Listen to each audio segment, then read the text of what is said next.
Hello, everybody, and thank you for tuning in here to Bring Me to Life Radio. My name is Silman, and I'm super grateful to be here with all of you, so thanks for tuning in. In this episode, we're going to be playing some conscious music. Sean Kramer is going to host a brand new live episode of Under Their Spell, where he will be discussing Fairy Tales and Archetypes. After that, we're going to have some more music, followed by a talk by Nassim Haramein about the connected universe that he presented at the Conscious Life Expo. So it's going to be a great episode, and really happy to be here with all of you. So thanks for tuning in, and enjoy. For many of us, spirituality is just the quest to find essence or true meaning, and to really just connect with a higher consciousness.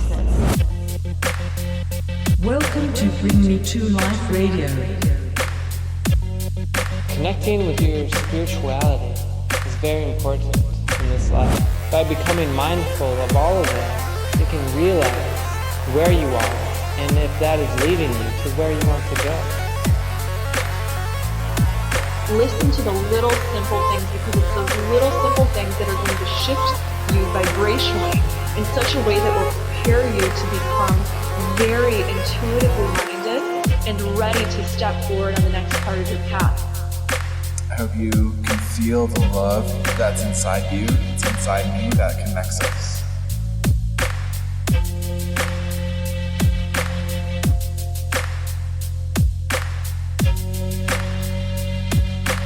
Awakening humanity to spirituality and higher consciousness.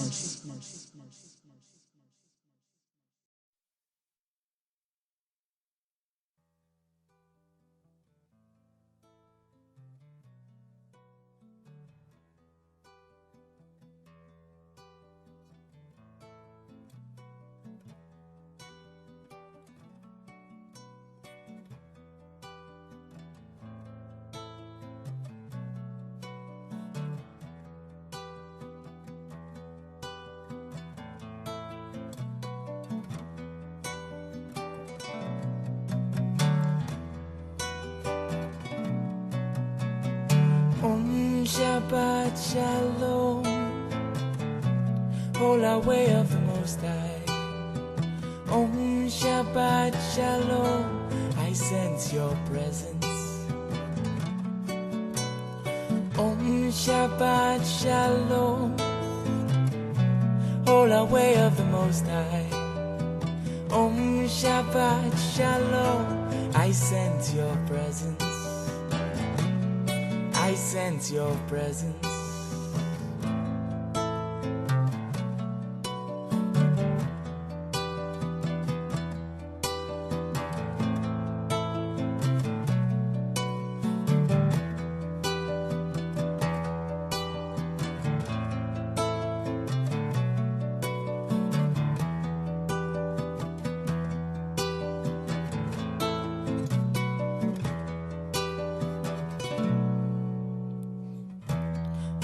I am the light within your soul, in the essence of truth and right.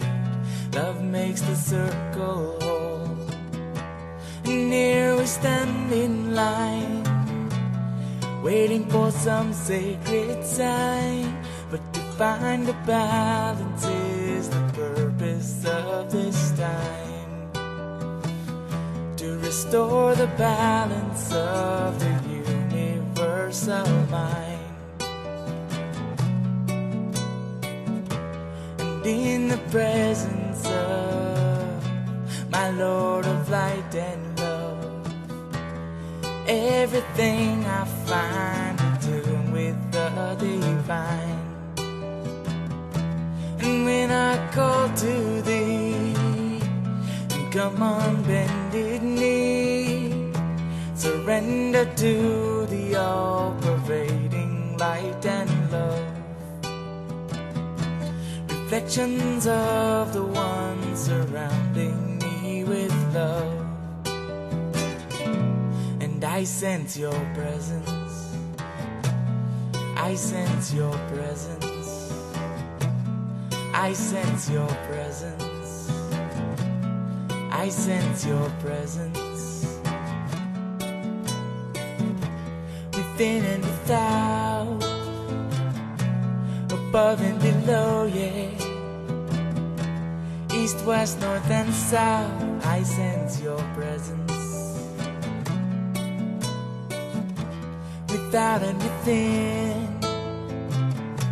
below and above, yeah.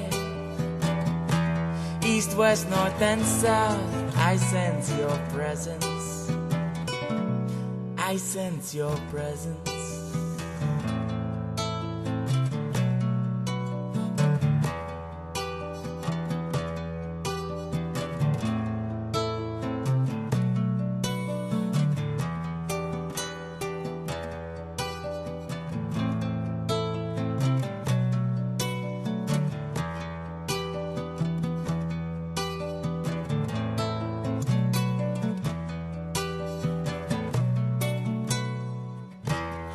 In the presence of my Lord of light and love, everything I see aspiring to be free.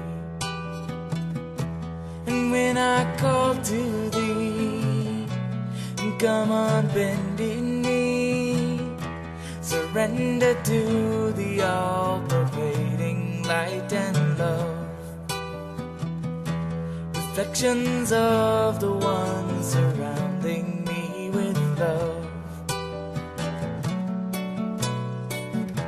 And I am the light within my soul, in the essence of truth and right. Love makes the circle whole. And here we stand in line, waiting for some sacred sign. But to find the balance is the purpose of this time. To restore the balance of the universal mind. Om Shabbat Shalom, Holy way of the Most High. Om Shabbat Shalom, I sense your presence. Om Shabbat Shalom, Holy angel of the Most High. Om Shabbat Shalom, I sense your presence. I sense your presence.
scribbles, riddles that tickle your mental nipples. Sipping a bit of the bitter, sweeter than Skittles. Mixture, high definition picture. God's in the middle of a lot and a little. Infinite pixels, piecing the puzzle for muggle, measles, and wild weasels. High eagles and wise peoples, God's creatures.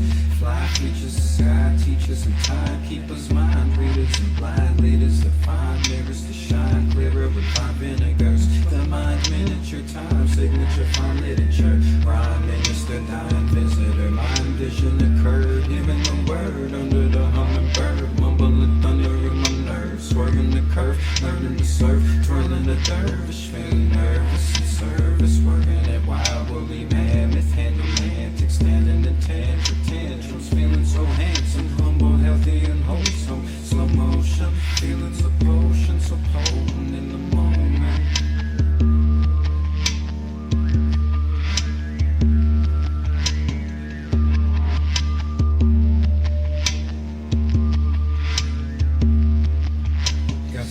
Scrambles, babbling, Buddha, batter, mind over matter, matter to mad hatter, chatter, stay in your saddle, no battle, ride it along, following songs of where they belong, mosey, you know, medicine strong, no right and wrong, writing poems and songs, penning poems, pinging and ponging the poems, bringing the pause to grandma and pause like peas in a pot. What are the odds? We could be guys, lightning rods, I and I, high in the minds, I visualize, and mind and spine, aligning over the horizon. Why the wise men always hiding, vibing and dialing. Timing is tight and light in the night. I'm shining, surprising. The size of the silent asylum. Hearing the sirens and violence. Minds aspiring, jaguar jogging. Juggling muggles and madness. Marvel the magics of marbles and magnets. Magnetize the planet. No need for panic. The parents apparent. No more calling the pair of parrots appear in the present. Life is a present, a gift if you will. So sit and be still. Spirit will fill your happy meals with capital bills, passion and thrills, happiness, health, and a wealth and knowledge of self. We're all the helix here.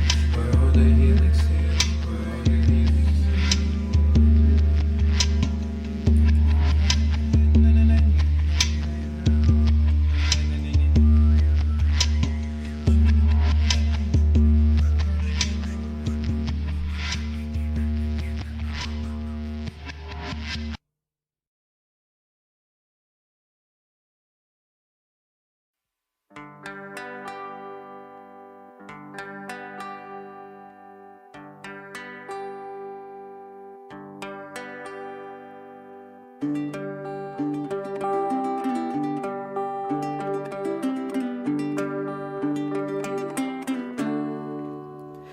You were born out of the Fibonacci. The whole earth spirals beneath your feet. You are the centripetal force that guides your dreams. You are the volcanic stream of conscious reality. So just keep twinkling and twinkling like little stars. One day you'll realize how powerful you are, and then you rise above the world so high and become a constellation.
black night twilights as full moon begins to illuminate.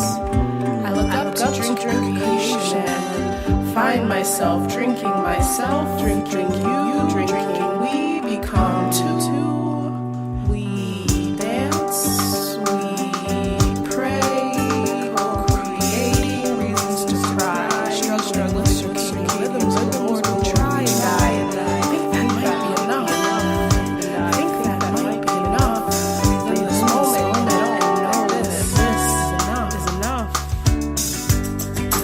Black night meets twilight as full moon begins to illuminate. I'm trying to co-create. The universe is ours to fabricate. Twinkle, twinkle, little star, how I wonder what you are. Above the world so high, like a diamond in the lunar sky.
You cannot think your way to heaven. You can't collect it in a book. There is no answer to your questions. No one can tell you how it looks. Or he who knows is he who sees. Restless mind is the disease. And in this time, world commotion, to be the master of your own mind is the highest devotion. Open up your inner eye. Open like the western sky. When the sun and moon combine, the jewel of a silent mind.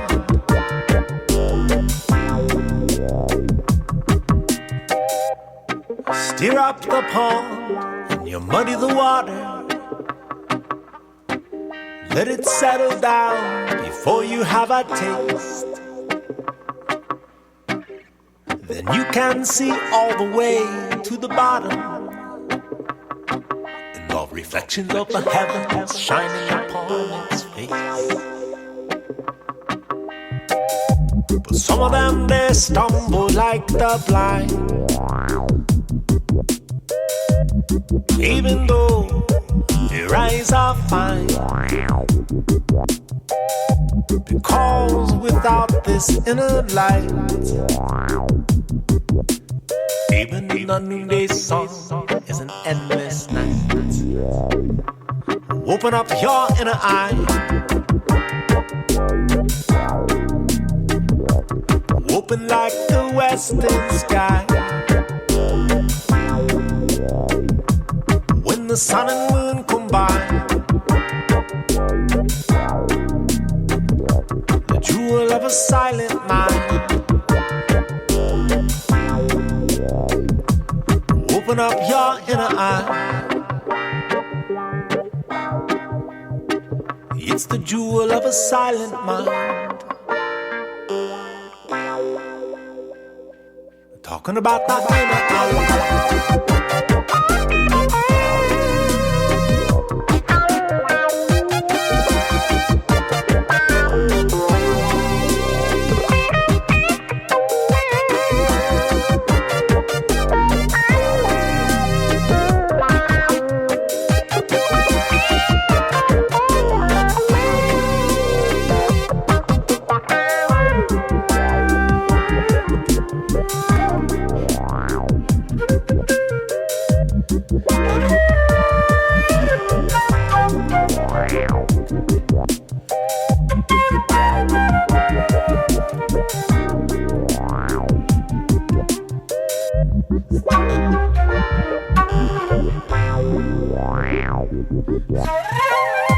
Some of them they stumble like the blind, even though their eyes are fine, because without this inner light, even the noonday sun is an endless night. Open up your inner eye. Open like the western sky. When the sun and moon combine, the jewel of a silent mind. Open up your inner eye. The jewel of a silent mind. Talking about your inner eye. It's the jewel of a silent mind.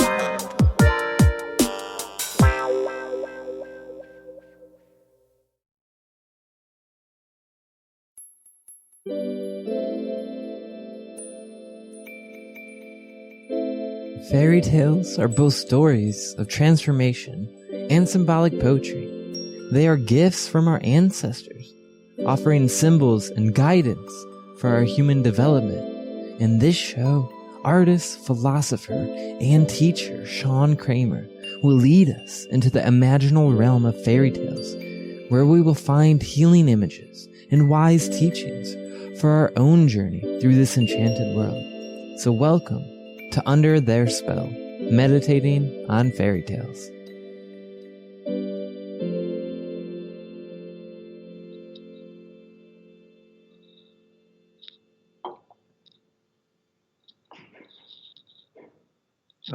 Welcome, everyone. My name is Sean Kramer, and this is Under Their Spell, meditating on fairy tales.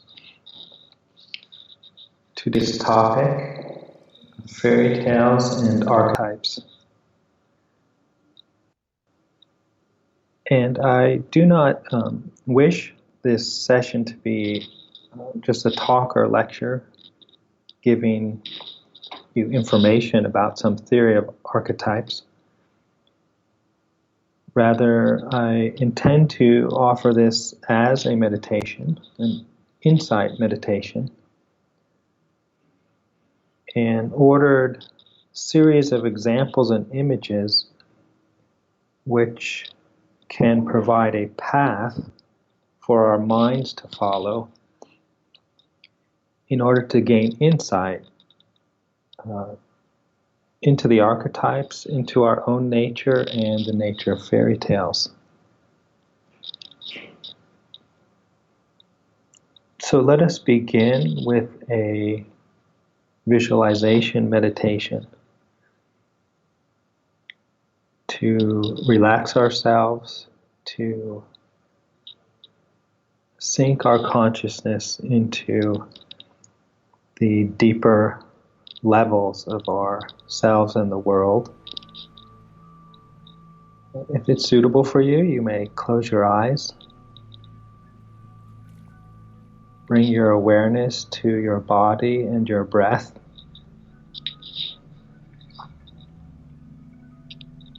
As you breathe in, imagine light, energy coming in through your breath, filling your body. In through your nose, mouth, down your throat, filling your arms, your torso, your legs, all the way to your feet. With each out breath, feel the out breath taking away any tension, blocks, and as you breathe out, you relax.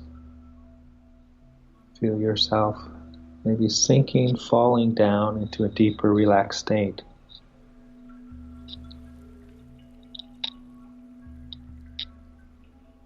Imagine you are walking, and you walk into a forest.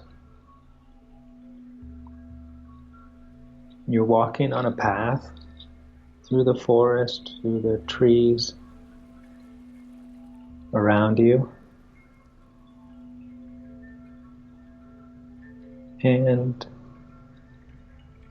as you walk, you start to float. You no longer need to walk or move your legs. You are just floating over the path through the forest. And going off from the path, as you move through, you see other paths veering off in different directions. And they all look similar, the same kind of path, the same pillars of trees. And as you feel inclined, as you're floating down the path through the forest, you can take any of the other paths. You float, move gently, peacefully through these paths. Whenever your feeling or intuition inclines you, you switch off to another path. They're all similar.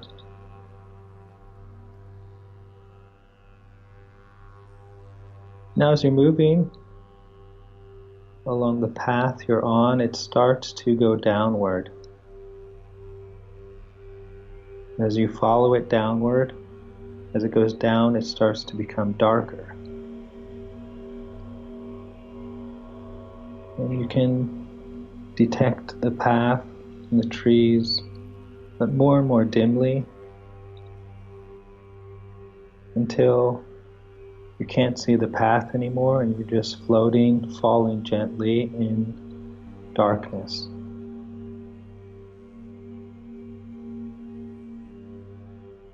The darkness, peaceful darkness of your own inner world. And then you fall gently back into your body, wherever you are at this time.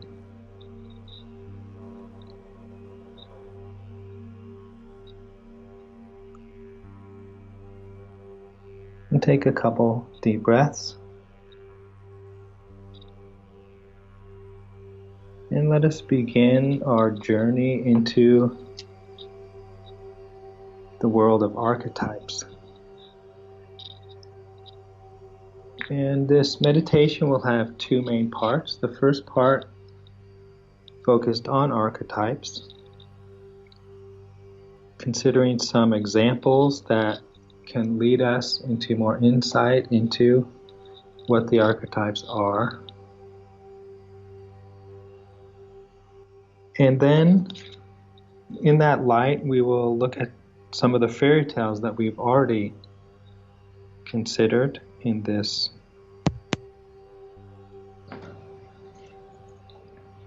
that we've covered previously, but we will see what new light and understanding the archetypes can shed on them.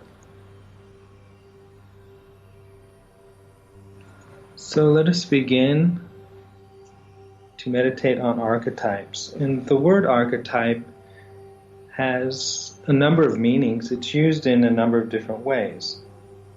Sometimes it's applied in literature to refer to common character types, such as a hero, heroine, or helper, or even kind of common plot patterns.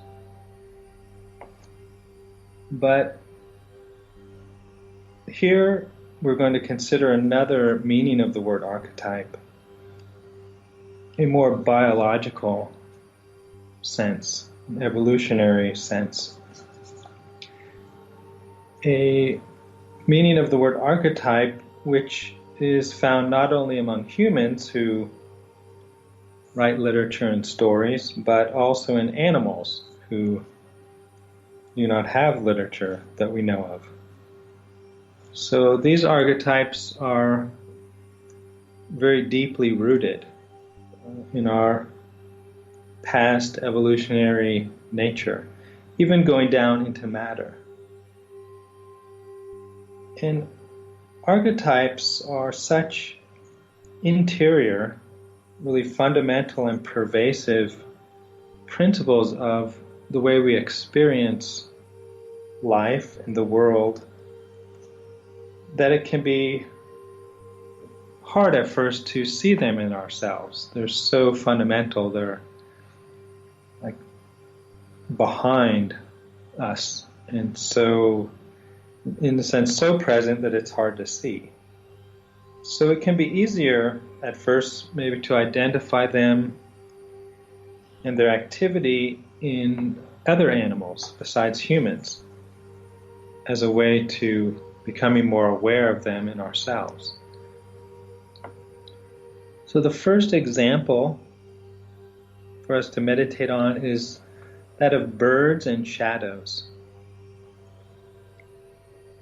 For many birds, a moving shadow, such as the shadow of a hawk or predator, will evoke a fright response.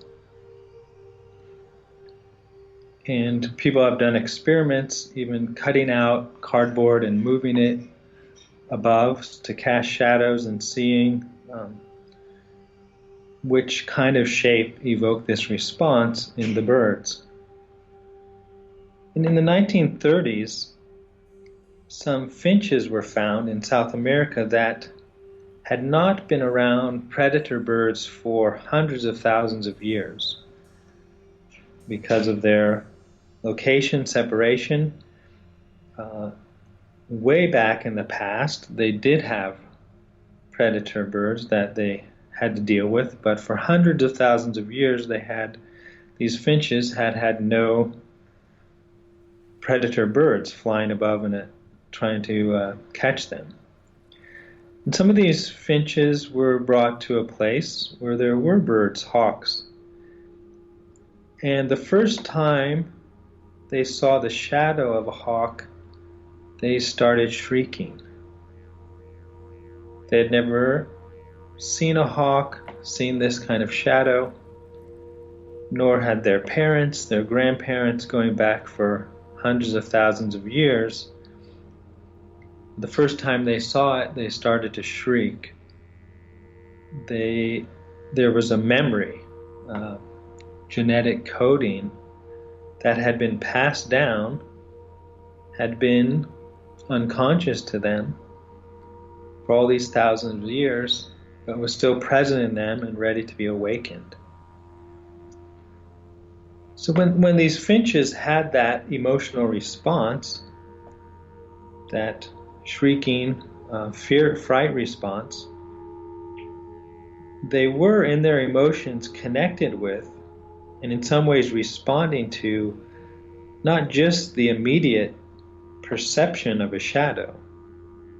they were connecting with the experience of their ancestor finches from hundreds of thousands of years ago. So inborn in those finches was some kind of pattern or pattern recognition system by which a certain range of shadow shapes would be experienced as something terrifying, harmful, possibly destructive of their very existence.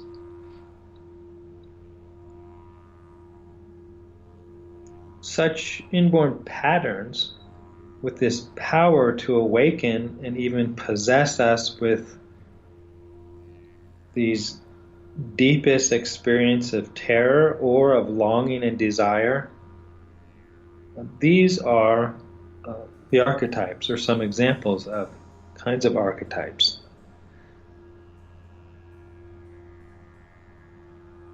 Archetypes, and like fairy tales, are tied into our fears as well as our longings and hopes. So they are a combination of kind of a potential pattern with very deep, intense emotional responses and behaviors all connected together that are inborn and passed down through the members of a whole species. And they're connected with experiences of things that are harmful or beneficial, things to be sought or avoided, our desires and our fears. Just like fairy tales are about our deepest fears and desires. For the finches then, the hawk shadow archetype is in the category of something harmful, threatening to be avoided. An inborn response to something that could be hurtful, in which we have a strong feeling and reaction even prior to our own experience in this world. And these things which we're calling archetypes are very bodily, physically rooted. It's an intense kind of whole body experience that those finches were having. But there are also archetypes not only of threatening things to be avoided, like a shadow, frightening shadow of a hawk. There are also archetypes of desire for what is beneficial, nourishing, fulfilling for us. So let's look at another example of an archetype of desire and longing for what is fulfilling to us, and that is the mother archetype.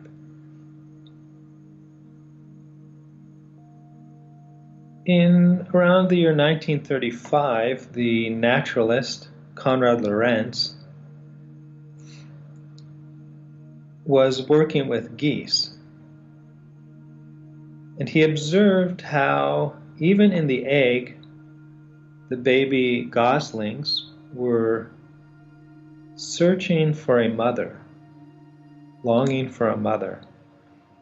They would respond back through the shell and the egg to the sounds and cheeping of the geese. And he found that if he himself was the first living and moving being that these little goslings met after hatching, they would attach themselves to him as to their mother. This meant that they would follow after him, just like you see birds or turkeys with their little babies just running after them and not wanting to be far away. So they would follow after him, Conrad Lorenz, all the time. They would look to him for their nourishment and feeding. They would feel safe when they were near him and become very distressed and frightened if they were separated or too far away from him. So in his early experiments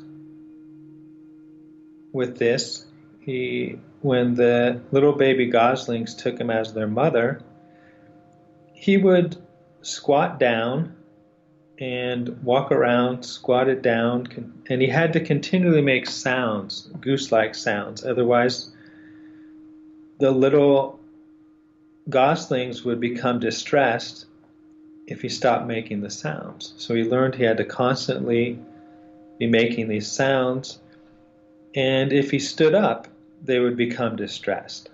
They thought that their mother had left them.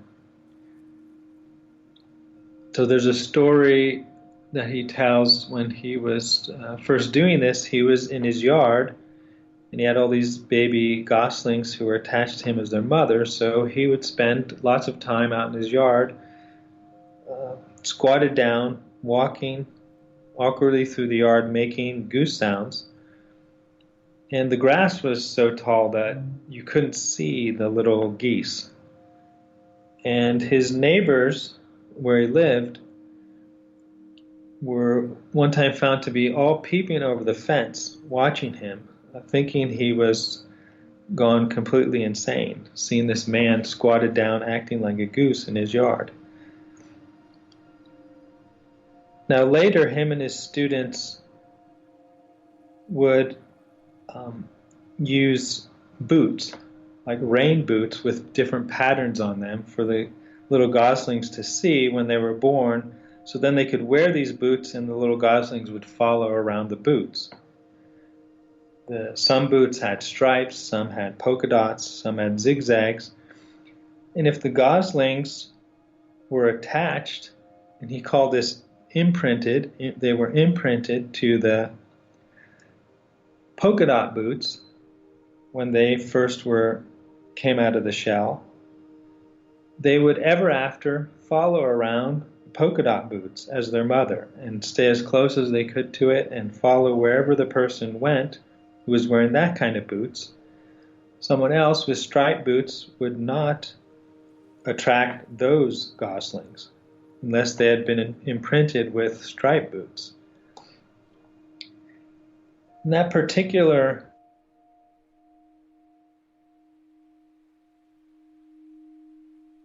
an inborn pattern, we could say a kind of a mother pattern that they were looking for in the outer world, in an outer object onto which they could project and attach this pattern or archetype along with all the emotions and behaviors that went along with it.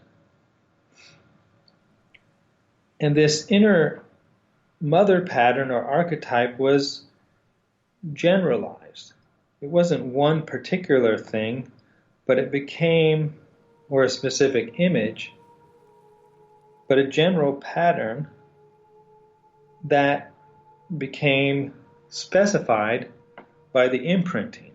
Whatever became they experienced and whatever they found to attach this general archetype onto specified their experience of mother. And Carl Jung took the Latin word which meant a braid, to make a braid, like a braid of hair.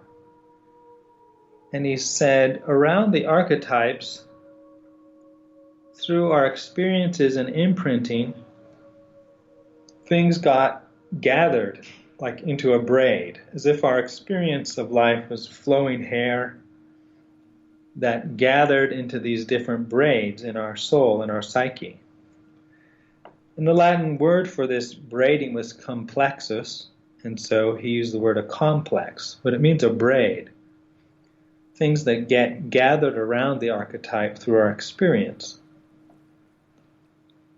So these goslings that imprinted onto boots with stripes would be said to have their mother archetype would become a mother complex, a braid that was associated with stripes. And ever after in their life, maybe they're flying on their yearly journeys, their migrations, and they see maybe a landscape and there's fields, farms that have been planted in striped patterns.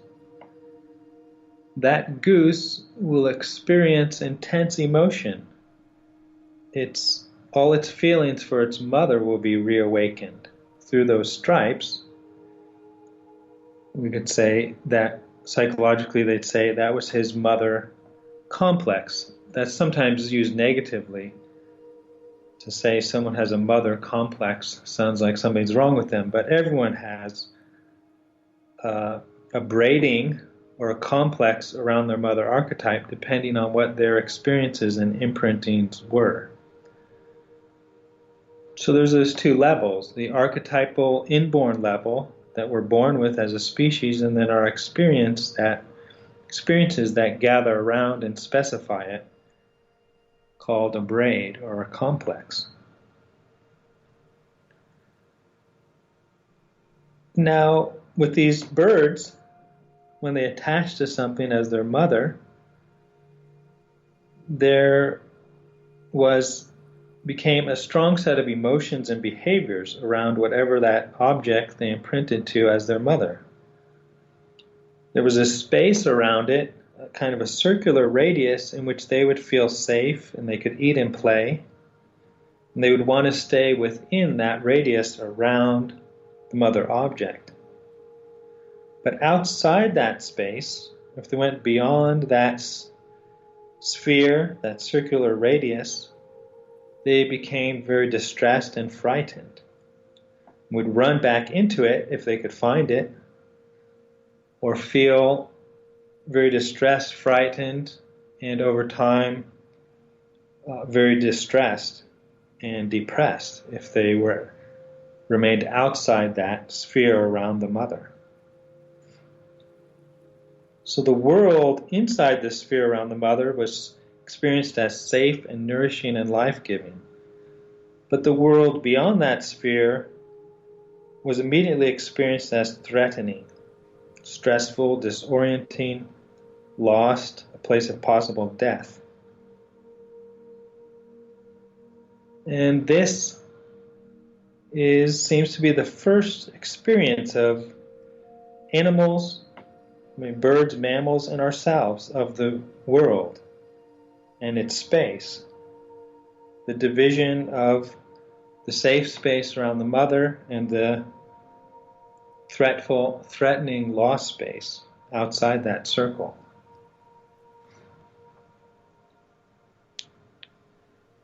And the first imprint of the mother archetype for an animal determines one's basic orientation or feeling about the world, whether it is a safe world or a threatening world. And one will carry that, can carry that through the rest of their life.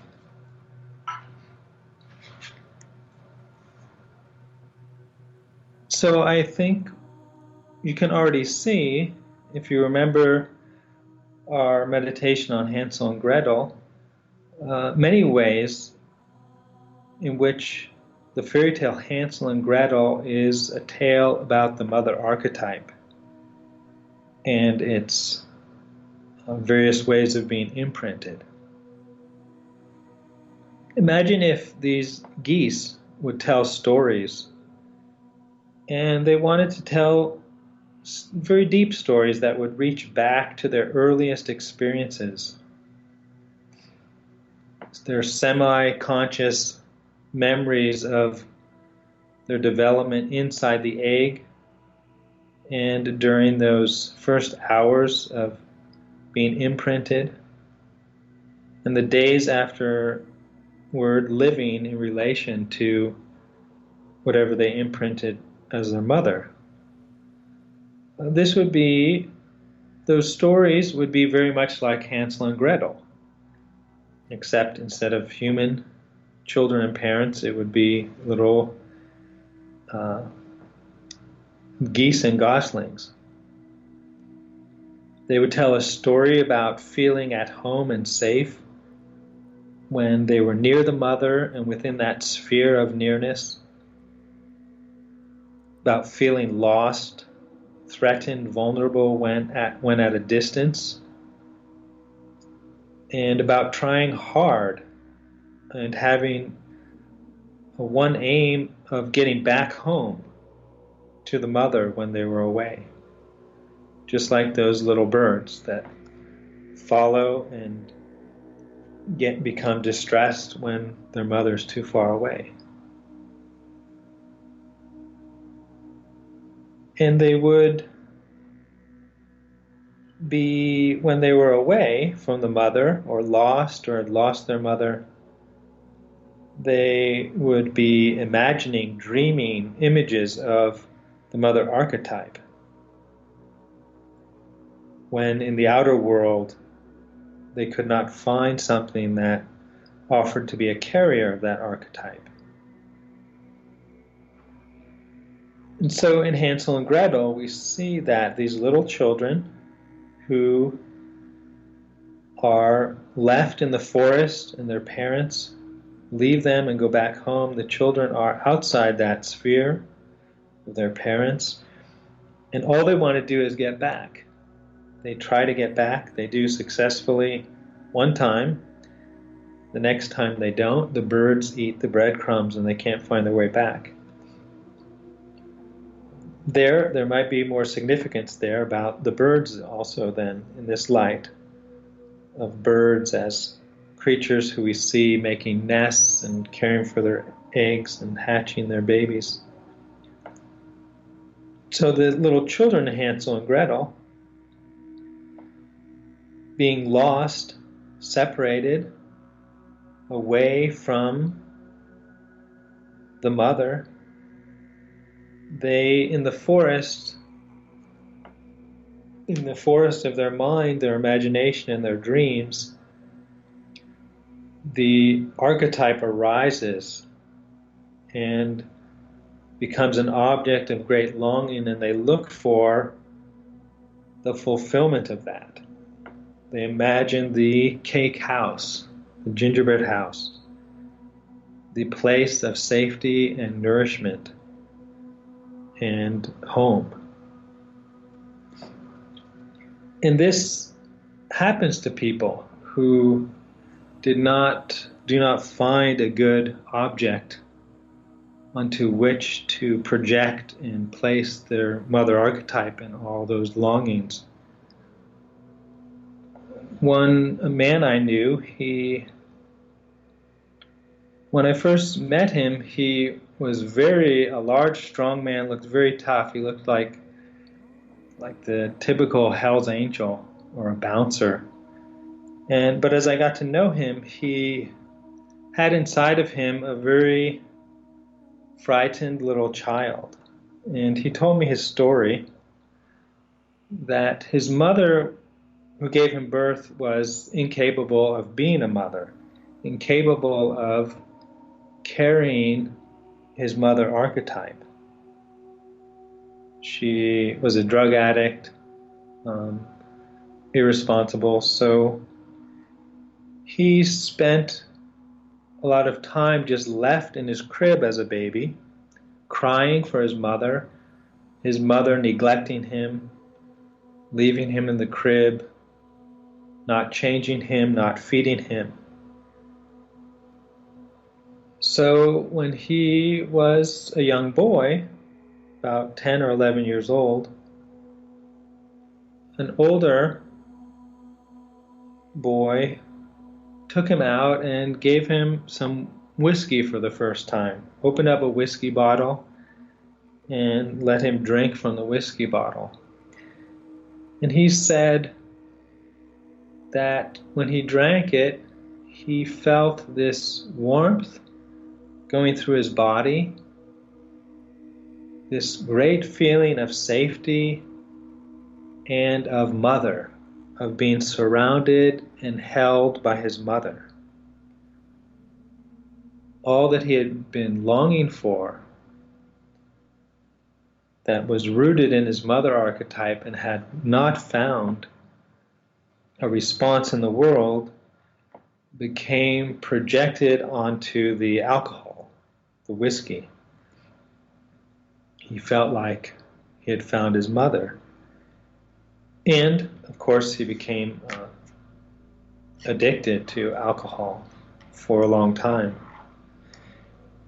The Canadian doctor Gabor Mate, who worked a lot with addicts, has some very interesting insights about this and how addictions are not primarily the cause of certain substances, that we say this is an addictive substance, but they're about the relation of the substance to the individual and their experiences and their biochemistry.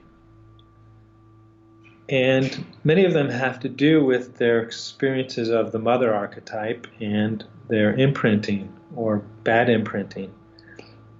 So he says that even in the womb, the baby is trying to sense and discover and determine what kind of world it has been incarnated into, whether it's a safe or threatening world. And this is the basic content of the mother archetype, about the world is either safe or threatening.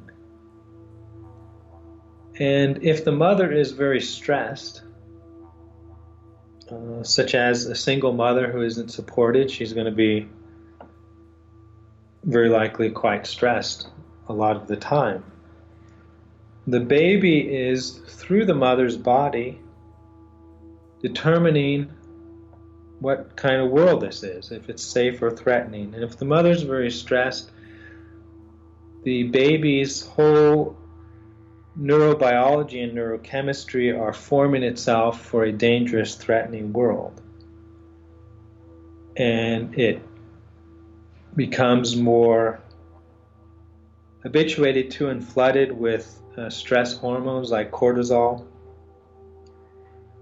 And that becomes the way its brain and neurochemistry is formed, even in the womb. And then the person feels, as they go through life,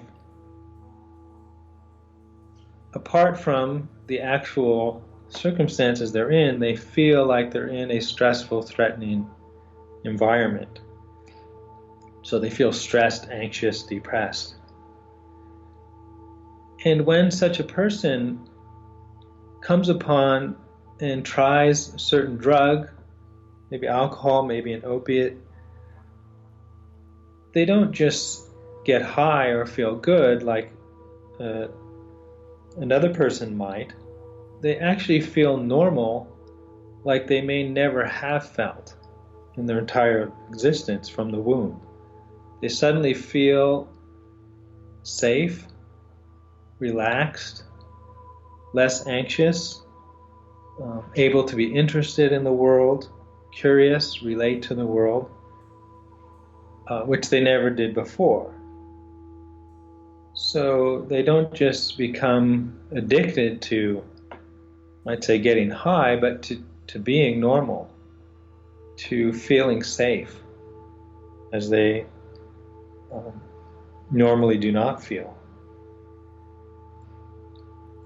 So the archetypes, like the mother archetype, which the story Hansel and Gretel is a very deep and accurate portrayal of, the archetypes look to the outer world to find something or some person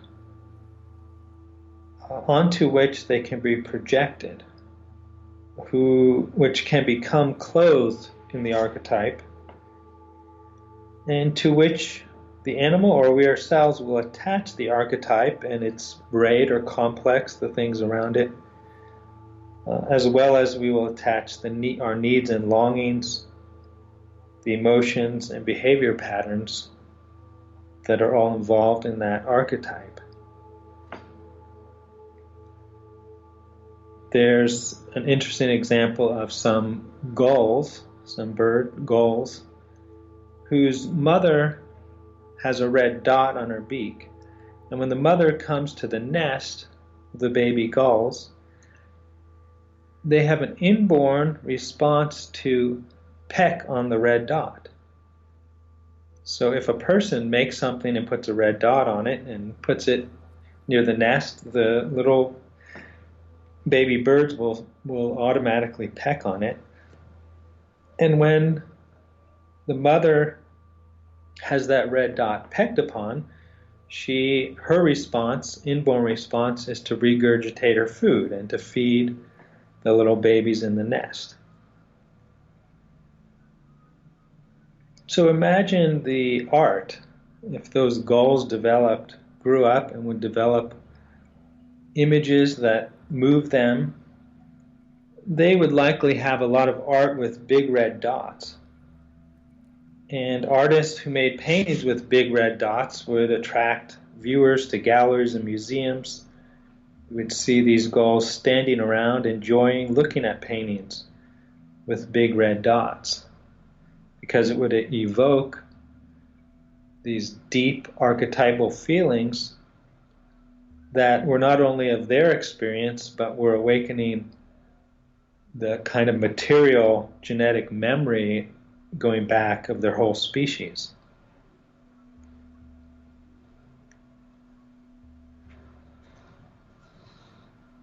Now let's look at another fairy tale that we've seen before and consider some other aspects of archetypes that it can show us. So let's look at the Frog Prince, which we looked at last time. And the Frog Prince, as you might remember, had three parts. The first scene is the little girl in the forest with her golden ball, which falls down into a well, and out comes a prince in the form of a frog. Then the story goes back home where she's with her father, and she is disgusted with the frog, which is following her, wanting to eat at her table and sleep in her bed. And the last scene in her bedroom, where the frog turns into the attractive prince. She's no longer repulsed, but happy, in love with him. And this tale is about archetypes, but not just the archetypes, but the aspect of the archetypes in their progression. The archetypes are not static things. They are part of the life process and motivating our life process on our development. So the mother archetype, which Hansel and Gretel is about, is one of the first, maybe the first powerful archetype, and on which we depend as baby animals for our very survival, that attachment and experience of the mother or the parent. But as we grow, that changes, and our growth is involved and actually motivated by a change and progression of archetypes arising and returning, diminishing, other archetypes arising. And that's what this story, The Frog Prince, symbolizes so very well. So in the beginning, the little girl goes into the forest. And the forest is very interesting because it's a place where we go from animal life to the plant life, the trees in the forest, and then they are rooted in matter, the inorganic matter of the earth, the rocks, and the soil. So the girl going into the forest is an image of us going down into that level of our unconscious where life meets the material, the matter, and how the structures of matter the chemistry, the coding in matter is a foundation for our life and the archetypes. There was in 1997 a biologist took some neural cells from quail embryos and inserted them into chicken embryos. And the chickens were born and they exhibited specific behaviors which were species specific to quails. The chickens sang quail songs and showed certain bobbing head movements that were specific to quails, not to chickens. So those songs and movements were transmitted to the chickens through these neural cells out of the quail embryos, showing the mysterious material foundation and basis or kind of carrier of the archetypes in matter. So the girl goes into the forest where life meets matter. The trees are rooted in the earth. And there she has a golden ball that falls down into the well and perhaps originally came out of the well. When the ball goes down into the well, it sinks down beyond what you can see, and then up out comes a prince, but he's in the form of a frog, but it's the prince. It's her mate, her sexual mating partner, or the image of a mate. It comes out of this realm of the archetypal material memory of the species. So it's a symbol of that changing period of a girl from living in the childhood world of her childhood archetypes, and then changes start happening in her, arising from her material physical level that start to bring forth a new archetype, an archetype symbolized by a prince, an archetype of a sexual partner and mate. So the archetypes through our life change, and the fairy tales are symbolizing often this progression of archetypes that arise, have a period of strong energy and effect for a period of our life, and then maybe sink back into the unconscious, like the ball going back down into the well. And then new archetypes will arise, and when an archetype arises in us, it restructures and rechannels our desires and longings. Just like the girl, her desires and longings were centered on the toy and the ball, but now a new archetype is arising in her soul, and it's restructuring her desires so that there's something new that she's going to desire that is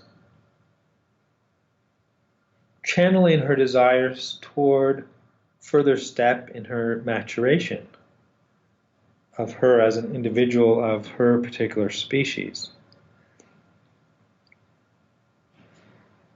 So when an archetype arises, as they continually do through our life, we then search our environment for possible carriers onto which we can project that archetype. So a little child, if they're in a normal growing environment, they spend a period where they're not looking for a mate, they're not aware of sexual mating cues and behaviors. Those just are not part of how they experience the world and the things they notice. But then when the archetype of the mate arises, of the sexual partner, then the person experiences the world very differently. And they start to notice and see things that were not part of their perceptual system before. This is something common with a lot of animals, but some experiments were done with jackdaws, and they notice things that move and move in certain ways, and those are objects of prey, they're food for them. But then the things that don't move and don't move in that way become part of a general, almost like a gray realm of their experience, and the only things that stand out are these things that move. And that's a reason why insects will freeze. Sometimes we say they're playing dead, but they become invisible to the bird predator because its perceptual system is as if there's this general bland background and then things that are moving. But the archetype does that. It changes so that new things become noticed to us and other things become less noticed. So as the archetype of the sexual partner arises, then we notice sexual cues and behaviors that we did not notice before because of that archetype in us, and we look for someone to become the carrier of that archetype for us. So good literature and art are ways for us to develop healthy braids or complexes around the archetypes. The archetypes have an intentionality and a progression through our life. They have a purpose, they're moving us. But the things that get attached to or imprinted on the archetype affect our development for better or worse. So a good literature and art will attach things, will specify, take our archetypes and attach images and stories and experiences to them in a way that help us to grow and develop. So a little child hearing the story of the Frog Prince is being given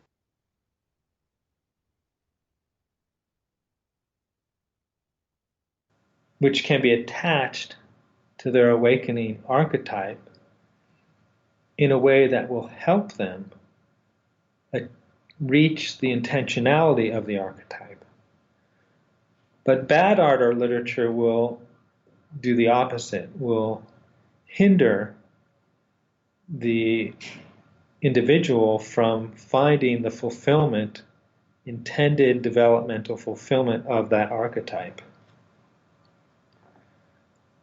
The golden sphere that the girl has could also be a symbol of the whole kind of bundled glow of all the archetypes and their potential that is in the child.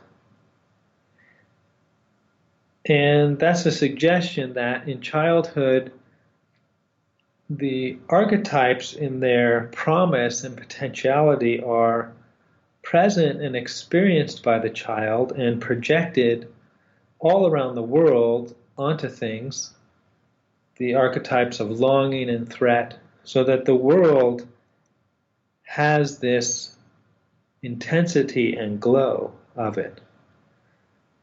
But then that bundle of kind of the full archetypes in their fresh potential sinks back down into the unconscious, and then specific archetypes arise out of that in a progressive order that is trying to lead us in our mature development to realize them all.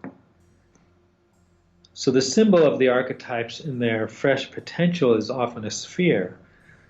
But then at the end of life, their actualization will be symbolized by a finely cut gemstone or crystal that's faceted, that has been crystallized and faceted and complexified through our experience, but beautifully perfected.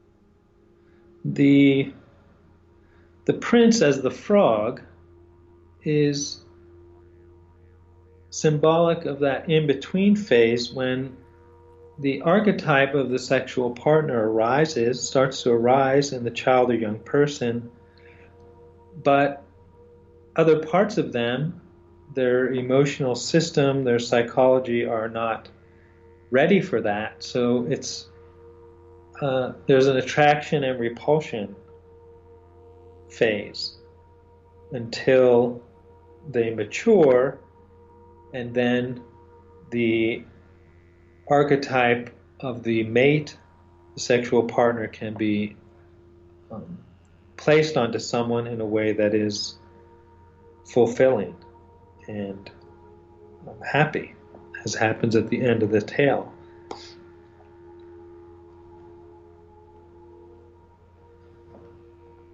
So the archetypes then are not just static images, and they're not even specific images, they're kind of pattern potentials that get fixed on certain images through our experience and through our imprinting. And as we go through life, we go through phases where the old archetypes sink back into the unconscious or semi-conscious, and new archetypes arise which then reorganize and structure our desires. And we are in a phase of an imprint vulnerability to which things can get attached to that archetype. As adolescence is an example of that things that we meet when some of these new strong archetypes are arising get attached to them and stay for the rest of our life. So the fashions, the clothing fashions that a young person meets in their adolescence that at the time are fashionable and associated with desirable partners become and remain attractive to them often for the whole rest of their life, and later fashions cannot have that effect on them because they've passed that period of the fresh archetype with imprint vulnerability, and they don't understand the later fashions.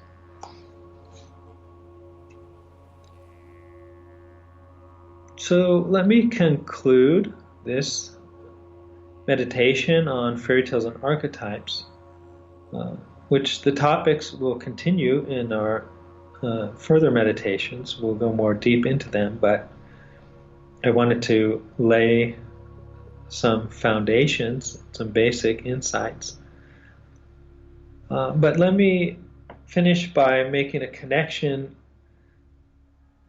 between fairy tales and dreams through the archetypes. People recognize that fairy tales and dreams have a lot of similarities.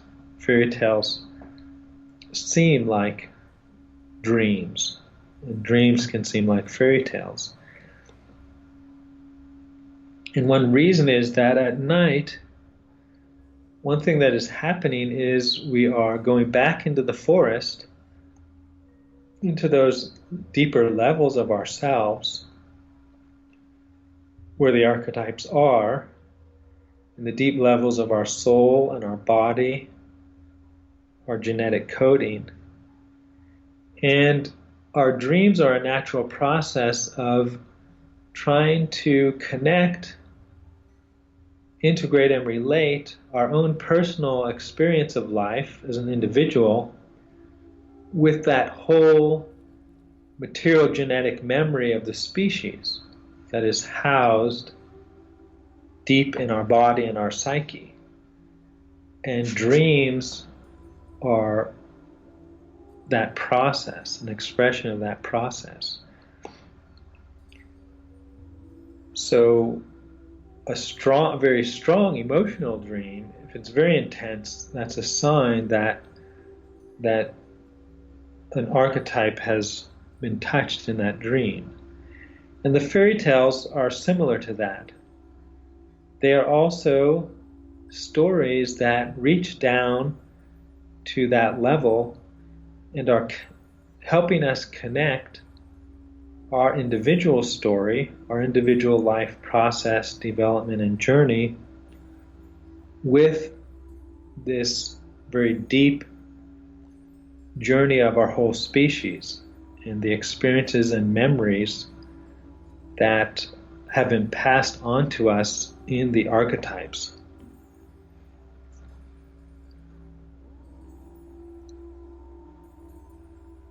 So is Selamon, are you there? Do we have any comments or questions?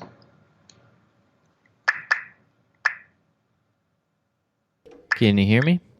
Yes, I can.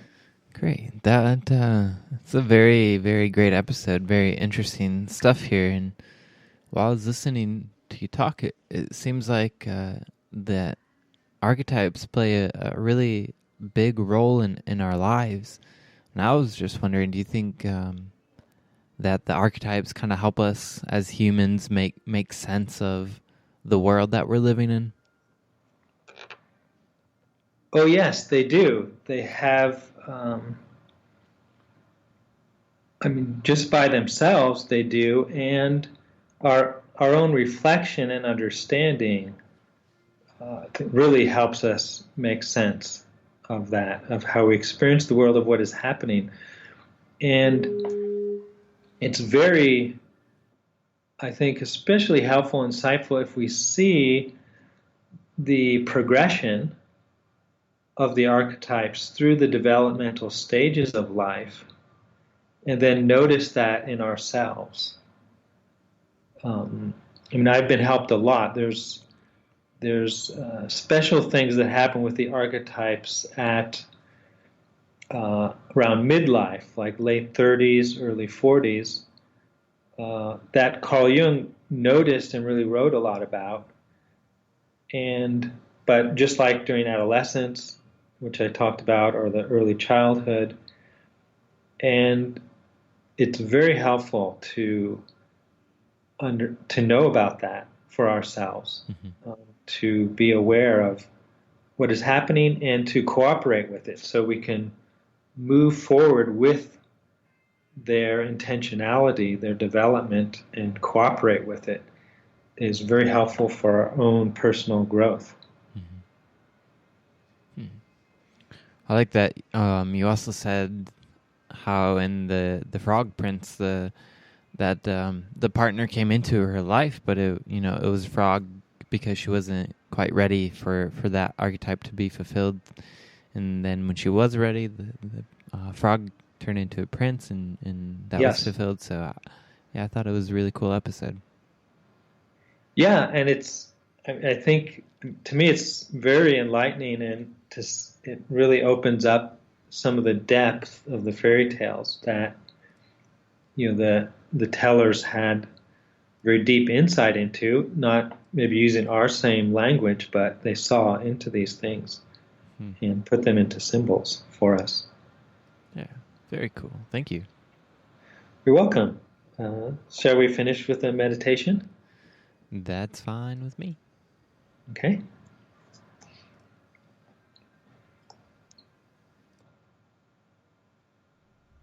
So let us use our breath to carry us into our inner being, our inner psyche, our connection with our bodies. And move your awareness to your center, your solar plexus, your third chakra around your belly. And imagine, feel the energy there, like a sun, burning, glowing, radiating. And imagine and feel that energy going down through your legs into the earth, into the material matrix of the universe, and connecting with that, all the depths, mystery, and power that is we are part of, the whole history of the universe, ourselves, our species, and draw from that energy into your body. And then imagine the energy from your center going up through the top of your head, up through the sky, out into space, and drawing, connecting with the spiritual beings who are guiding us, through these archetypes toward the evolutionary fulfillment of ourselves, the species, and the universe, and draw that down into yourself.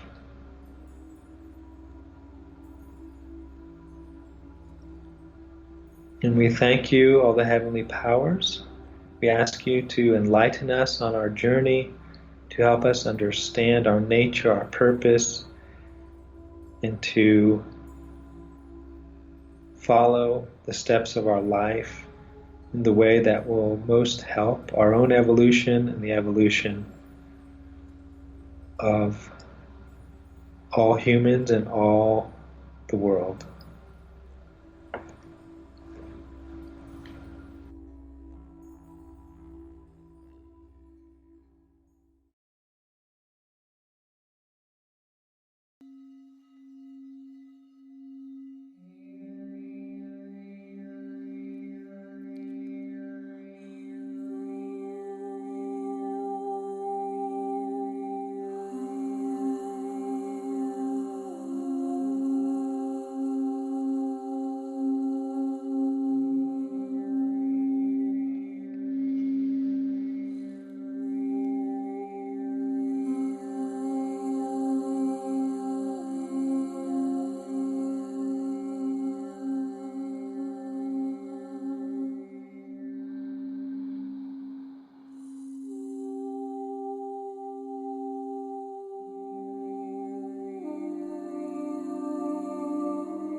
Krishna Krishna Hare Hare, Hare Rama Hare Rama, Rama Rama Hare Hare, Hare Krishna Hare Krishna, Krishna Krishna Hare Hare, Hare Rama Hare Rama, Rama Rama Hare Hare.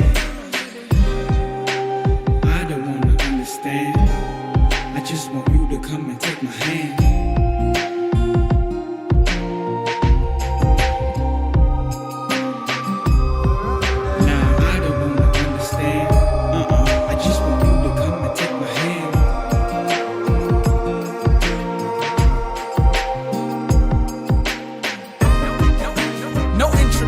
Required color of a blue lotus flower or sapphire, sweeter than the sweet city of attractive attire. Where's my solar show? This is my only supplier. Smile like the moonlight, yes, bright blazing. The gopi's happiness constantly generated. Yellow garments, flower garlands decorated. There is a stumble in my step, it seems I'm medicated. Floating like a satellite, but so grounded as we dance in the dead of the night.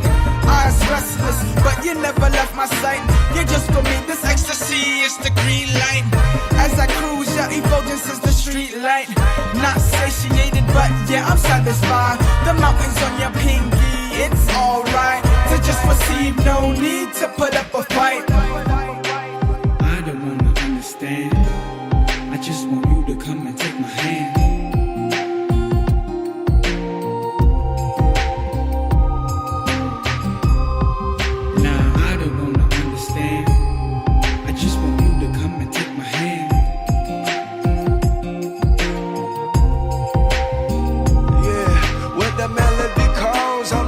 Disappearance, the holy name rings and there ain't no interference. 32 syllables, the bird speaks. Friend of the fallen and the strength of the weak.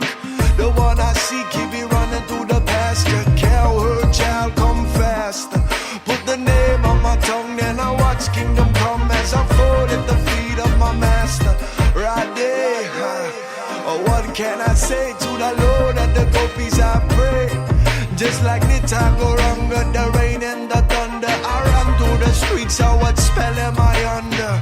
Hare Krishna, Hare Rama, Radhe Govinda, Radhe Shama. Tell them all that's who I honor, yeah. Tell them all that's who I honor.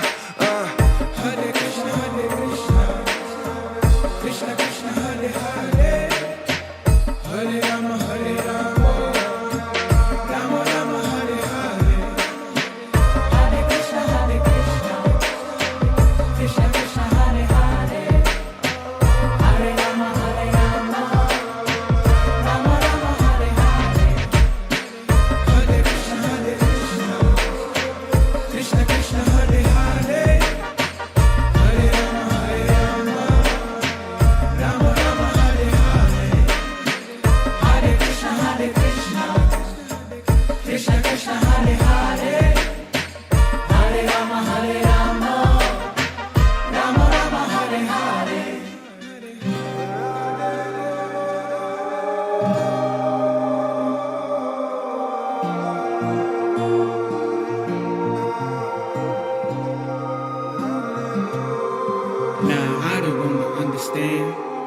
I just want you to come and take my hand.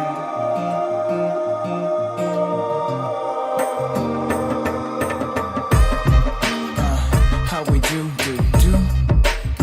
It's just for you. Just at the right pace, with just the right embrace. Feeling it from all directions. Feeling the heart with that sacred sound vibration. Come on, Hare Krishna, Krishna Krishna, Hare Hare, Hare Rama, Hare Rama. It's just for you, Hare Krishna, Krishna Krishna. It's just for you, Hare Rama, Hare Rama, Rama Rama, Hare Hare.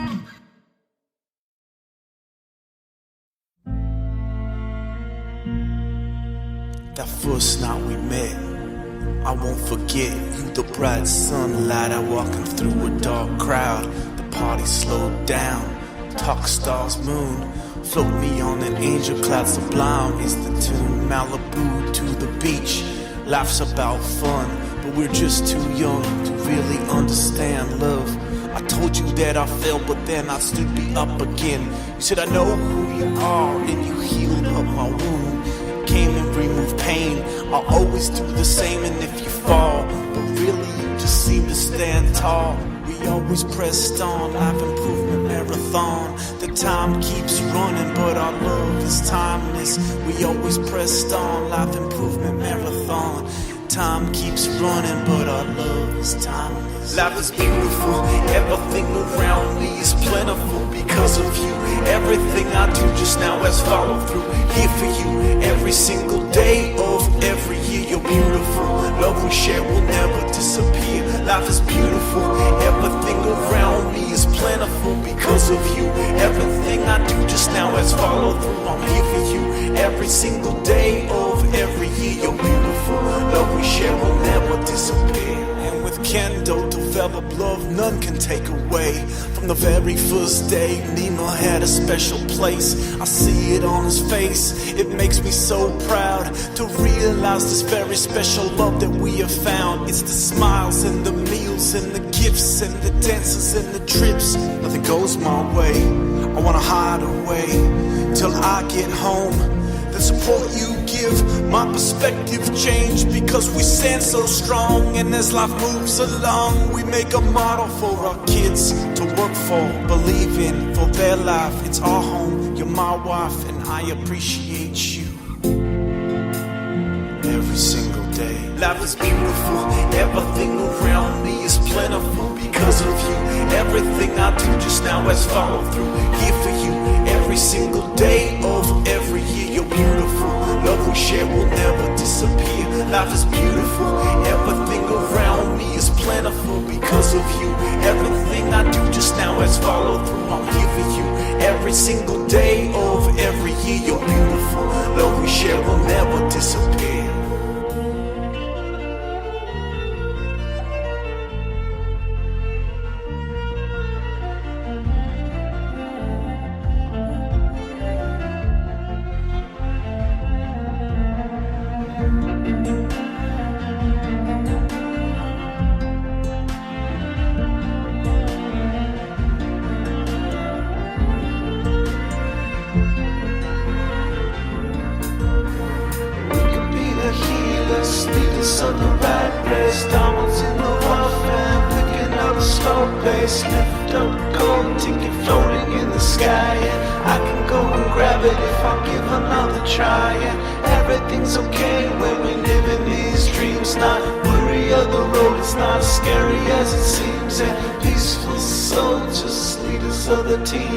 Capture the flag, life is beautiful.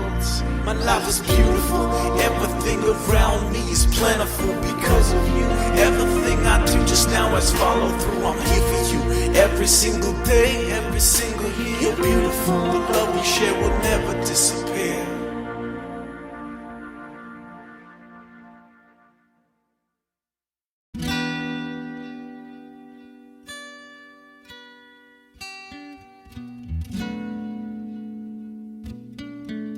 What I knew no longer matters. Who I was is a dream in time. I am that I am. Don't go back to sleep. Never assume the work is done until there is no one doing. I hold a golden thread to this one, to dance and form, to utilize this will reborn. Warrior is steadfast, the lover unbound. High priest making offerings at sundown. The king rests upon his throne. Yo, arrows pointed at their mark, become the target as it flies, arrive as it arises. Some will see their light reflected in your eyes, some their unclaimed darkness fall to the wayside. Some may walk to the end, but you got to keep on keeping on. Keep on keeping on, don't let your head hang low. Beloved one, keep your heart focused on your goals. Don't let them sway you from what you know inside your soul. Keep your heart strong, beloved one. Keep on keeping on. Keep on keeping on. But fly, angel, fly towards your mark. Root, holy child, root. Nestled in the arms of the goddess, I lay down worry and let the universe define my progress. All these holy wars over who is more unconscious or conscious. Fly, angel, fly towards your mark. Root, holy child, root inside your spark. Flow with the rivers, grow with the changes. Adapt to a depth in the midst of the sages. With a glimpse of the turn of the pages, dawn of the ages. Embracing your majesty with accuracy, immaculate, matchless gifts. Practice makes perfect, reenact the script. Pre-written, destiny delivered. Some may fall to the wayside, some may walk to the end, but you got to keep on keeping on. Keep on keeping on, don't let your head hang low. Beloved one, keep your heart focused on your goals. Don't let them sway you from what you know inside your soul. Keep your heart strong, beloved one. Keep on keeping on.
Keep on keeping on.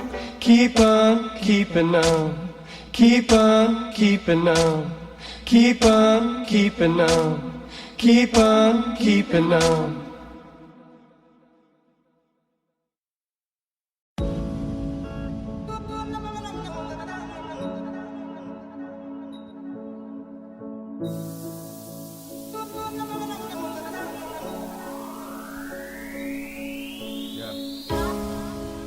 Man's greatest creation is love in its naked form. Not the sexual version, its true nature shows when it's pure and raw. I'm an infinite being, divine in every way, but still call that my God. If you hate, you're a heathen and unbeliever, but I love you cause you are. You're beautiful, but scarred. I'll heal the dead with my God. I won't let the righteous fall. Believing in my God, I won't let the righteous fall. I'm a godling amongst the stars, living life with an open heart.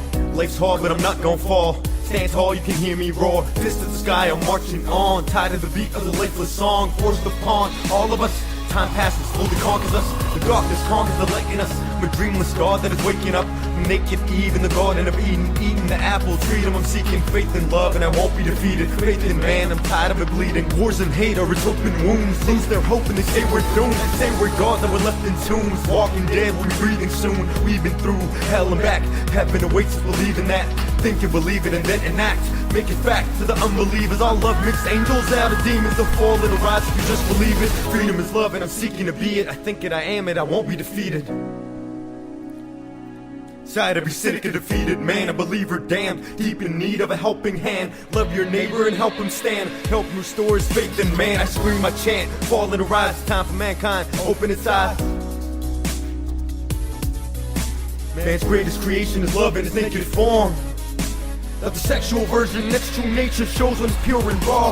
I'm an infinite being, divine in every way, but still call that my God. If you hate, you're a heathen and unbeliever, but I love you cause you are. You're beautiful, but scarred. I'll heal the dead with my God. I won't let the righteous fall. Believing in my God. You're beautiful, but scarred. I'll heal the dead with my God. I won't let the righteous fall. Believing in my God.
Namah Parvati Pate Hara Hara Mahadev Jyavarana Chandaki Jai Pavan Kusam Pavan Bihari Lal Ki Jai Mata Purna Jai Nitamaya Sangamaya Baba Vishwanath Ki Jai Namah Parvati Pate.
Basement dwellers, when your caravans go wrong, all I need is your word to belong. The drain's clogged up with your beard again. Summer's here, my friend, and I wanna live like gypsies. I'm not the only one living life so simple, dancing for free under the sun. So making in your garden shed when our homesteading is left for dead. You build a fire with flint and steel, pray to God to know what's real. Parade of ruins pass me by, to church and a faint smile, blinded by Mammon's light. Darkness scoffs and the black flies, and I wanna live like gypsies. I'm not the only one living life so simple, dancing for free under the sun. I know of a kingdom. To get there we must die, to promises of comfort that will never ever lead to life.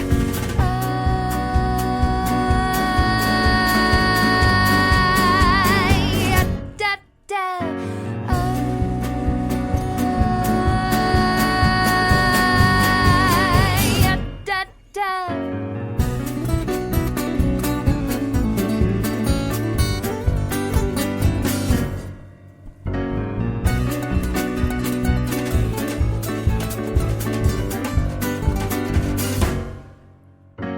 I wanna live like gypsies.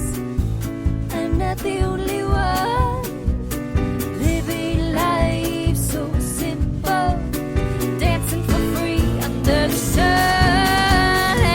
I know of a kingdom.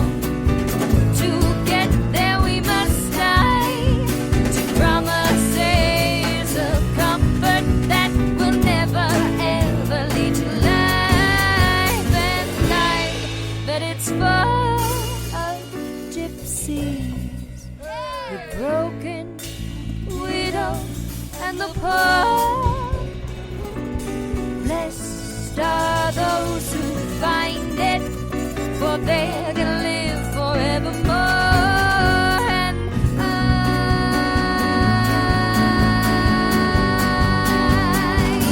da, da,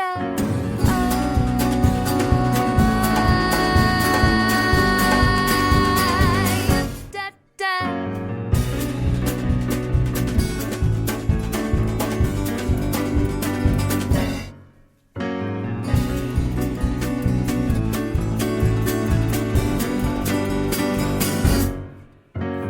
Twin sheets on your queen bear, a sack of couches and a box array.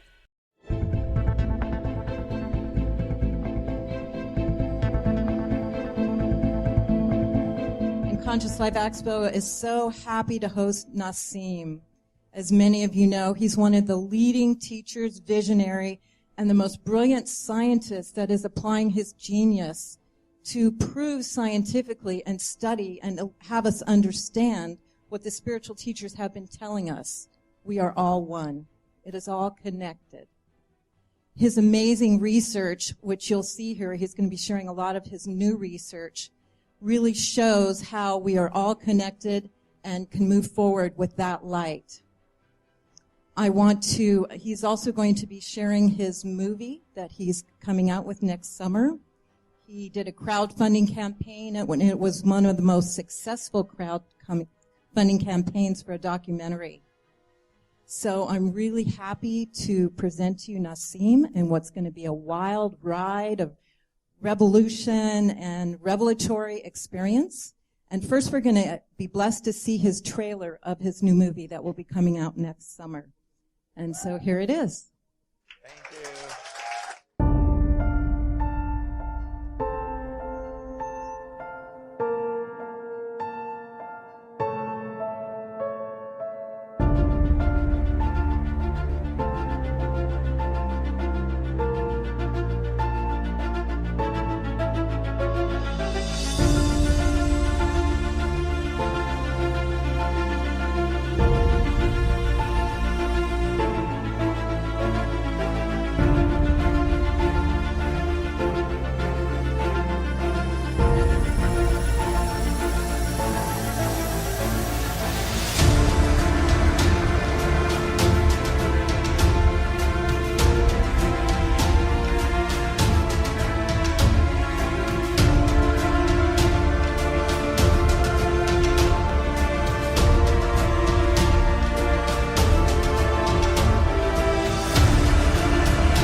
It's so exciting to be here.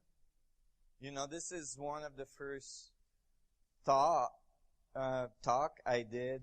Oh wow, my presentation crashed.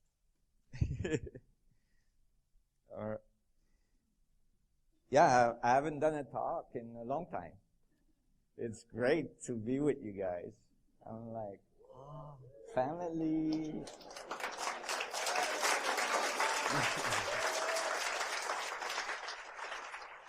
Oh, and so it's exciting because I've got a lot to share, you know, that I haven't had time to be out there sharing for a while. And, you know, I'm going to try to get through it. I've got like 64 slides. And, I have some, you know, new physics I'm working on that actually is unpublished that I'm going to share today. And, so I'm excited to, talk about this and get your feelings on it and so on. And, you know, I think this year is just awesome, isn't it? Oh, I mean, 2015 turned over and like the day it started is like, whoa, I felt the push. And it's really kind of unfolding in this beautiful mandala, you know, this incredible changes that are occurring in all fields of expertise, and certainly in the fields of physics and scientific evolution. And, you know, what it seems to be pointing to more and more is this fundamental different view, this different approach to the world, in which we start to think of the world as a connected world instead of a disconnected, mostly discombobulated, random universe. And this new view brings very fundamental philosophical and deep changes in our relationship to ourselves and the universe around us and each other. And I think that's really critical. So I titled this talk, The Connected Universe, A Fundamental Transformation of Human Awareness. And I will be talking as well a little bit about some of the papers I'm writing on consciousness relative to physics, which is a first for me in terms of collaboration with biologists and, in fact, astrophysicists. So we'll get into that a little bit. So there's a worldview change that's occurring. I don't know. We got to ask the... Louder? Okay.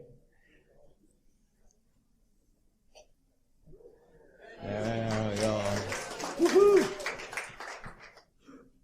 So, it's a little bit of feedback. So this worldview change that's occurring, and I'm going to start with this. I'm going to start with the idea that, like, okay, you want to figure out the universe. Louder? You want to figure the universe. You want to figure out the universe. Is that loud enough? It's a loud universe. Come forward.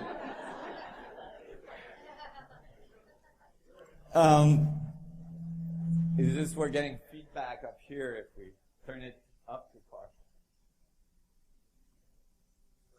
Bring my mic closer.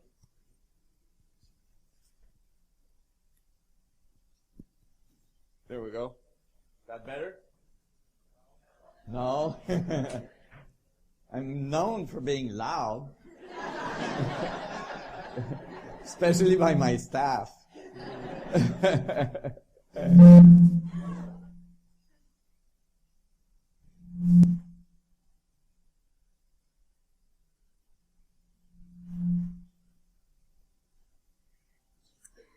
It's all about feedback.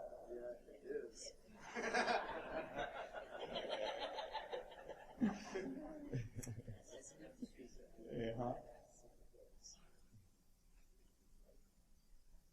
Okay. Okay. A handheld. Is that better? Okay. So there we go. So I was, I'm going to start this talk by just like going from the basics. And if you wanted to, there's this worldview change that's occurring. And if you wanted to understand the universe, if you're trying to figure out how you got here and how it works, all this stuff all around you call reality, you would have two initial departure point possibility.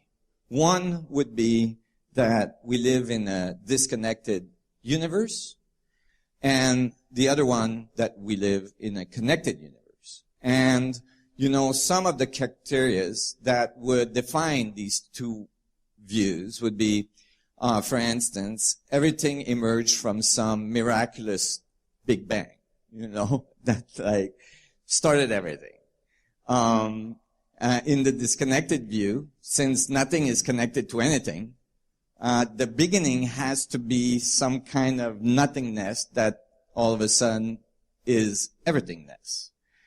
And you don't really have an explanation for it. You don't have a concept on how it got there. You don't know the mechanics of it. And so right from the start, you violate fundamental laws of physics, laws of conservation of energy and momentum and conservation of information and so on, because you're making a miracle happen. So you start with a miracle, so you might as well, go to church and be told, well, God did it all, right? Because it's basically how the Big Bang theory starts, all right? Now, in a connected universe, you have something a little different. Everything emerged from some fundamental continuous process, right? Like there's a fundamental continuous process that got everything where it's at today, right? That is not some initial miracle, but a continuous, infinite kind of process of relationship.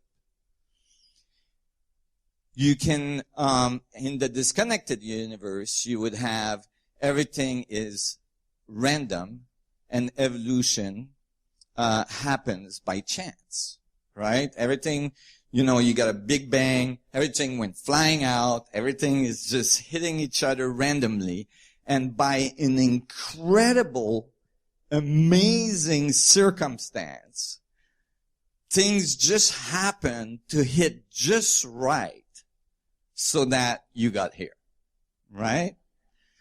But the thing is, when you do the math for that, it doesn't add up, right? Like when you do the probabilities of that incredibly amazing, chance or probability that things would have occurred just right. Because you see, any tweak of any of the fundamental forces, any tweak of anything that happened at the very beginning of this so-called Big Bang, by very, very slight changes of the fundamental forces, all of a sudden nothing comes together. Like matter doesn't coalesce, stars don't happen, galaxies don't happen, planets don't happen, nothing happens. It just goes, and it flies out. It's all done with, right? Like nothing is occurring. So, the probabilities when this the fine-tuning problem, when you calculate the probabilities of that, actually working out so that it made our universe and it made us right here, right now, it's incredibly improbable that it would occur. All right? The probabilities are like 10 to the 8,800 and something. That's like 10 with like 8,000 zeros just for one simple monocellular structure to develop, right? So it's not kind of feasible. But in a connected universe, everything is part of an information network structure producing self-organizing system, because the thing is talking to itself. It's connected. So it knows what it's doing. It's going. It's learning as it's going. So it has feedback. It has feed forward, right? The whole thing is talking to itself. So then it can develop super fast, right? It can actually create really high level of complexity with very little rules, with very small information, like yes, no, like even binary. So it's a completely different view. It's a completely different result. In the disconnected universe, the universe has no meaning and no global universal coherency. It's just a big boom that happened, and, we kind of got here by some fluke, and, but it really has no meaning. It's not going anywhere. It doesn't know what it's doing. It's just, we're kind of some bacterial life in the universe that just, thinks that it's important what they're doing, but at the end of the day, it just doesn't matter because we're so small. In the connected view, the universe is a specific, I can barely see it from here. The universe is on a specific evolutionary track resulting from the collective information network of the whole. It's going somewhere. It's learning about itself. It's evolving. It's excited. It's like, it's doing one of you. It's an amazing thing. And it's looking back and it's thinking, wow, it's beautiful what I'm doing out there, and it's loving itself. It has emotion. It has, it has connectivity. It relates to itself. It loves itself, right? It's evolving. It's creating incredible level of complexity. And so those are very, very different views with one simple syllable change, in the view. So which one makes you feel the most warm and fuzzy? Which one would you instinctively think is most likely the correct view? The connected universe, right? Which even mathematically actually agrees with what we observe, which is incredible level of complexity and evolutionary self-organizing systems. So if it's a connected universe, how is it connected, right? Because we hear that all the time from the spiritual masters, it's all one and all this stuff. From the spiritual groups and all this, and, like, you go home after a bad day at work and you're upset with your boss and you call your best spiritual friend and the first thing they tell you, it's all one, dude. Chill out, because your boss is just a reflection,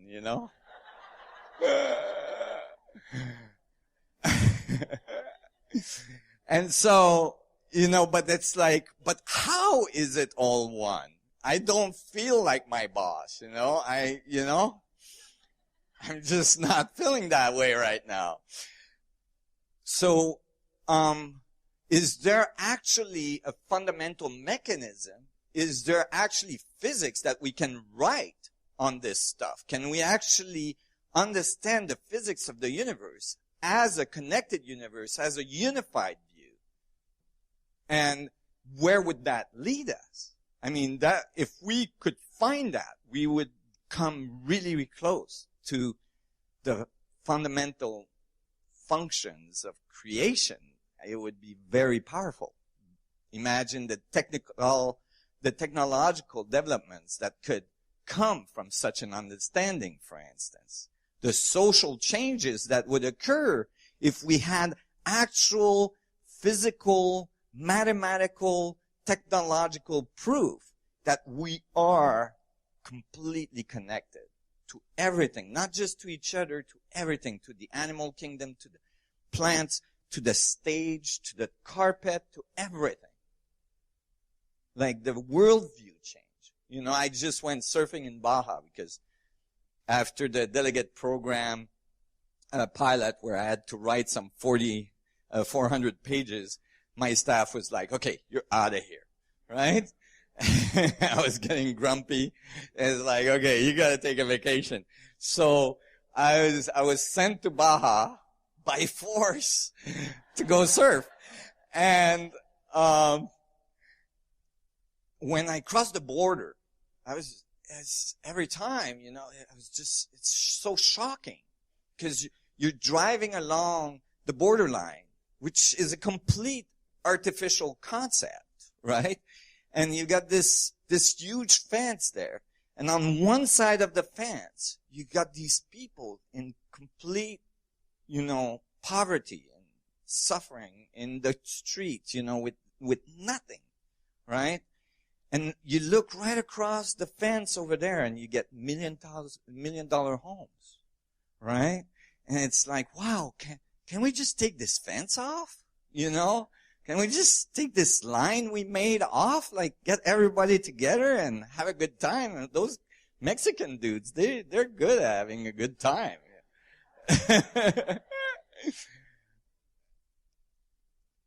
So how do we do that? Well, first of all, we would have to come up with something that connects everything, right? We'd have to say, okay, well, what is it that connects everything? Like, if I'm looking at describing a connected universe, I would have to, you know, find the thing that connects. And so I would have to ask the question, what is everywhere that connects every point in space? And the only answer I could come up with after a while of thinking would be space. Space is everywhere. It's in between galaxies, it's in between stars, it's in between planets, it's in between molecules or in between atoms. In the most dense molecule, like carbon, like diamond molecule, one atom relative to the other, if I grew one of the atom in that molecule so that it was an orange, the other one would be about a football field and a half or 2 football fields away. That's how much space there is between the atoms in that molecule. And that's the densest molecule we have. And then if we actually looked at the atom in that molecule, we'd find, oh my God, it's 99.999999% space. Right? So in the stuff that we call so dense, we're talking about space. Right? I get that from the spiritual community all the time. It's like, oh, it's so dense down here. Dude.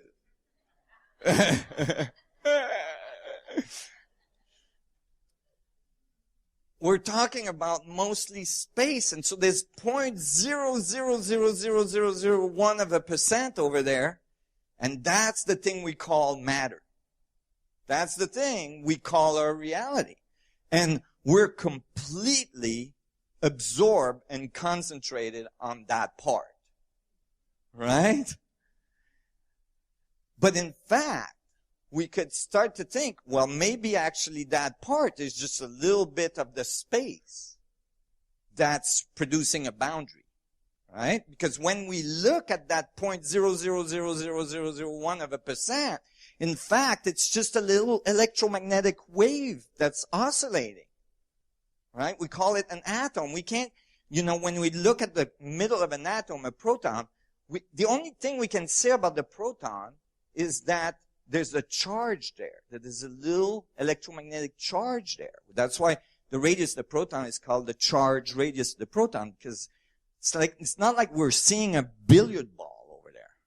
Right? It's just a little charge. So this little charge and this little charge, they're not in phase. So when I go like this, I hit something. Because, the charge are hitting each other, but nothing is actually touching. I'm sorry to say, but you have never touched anything.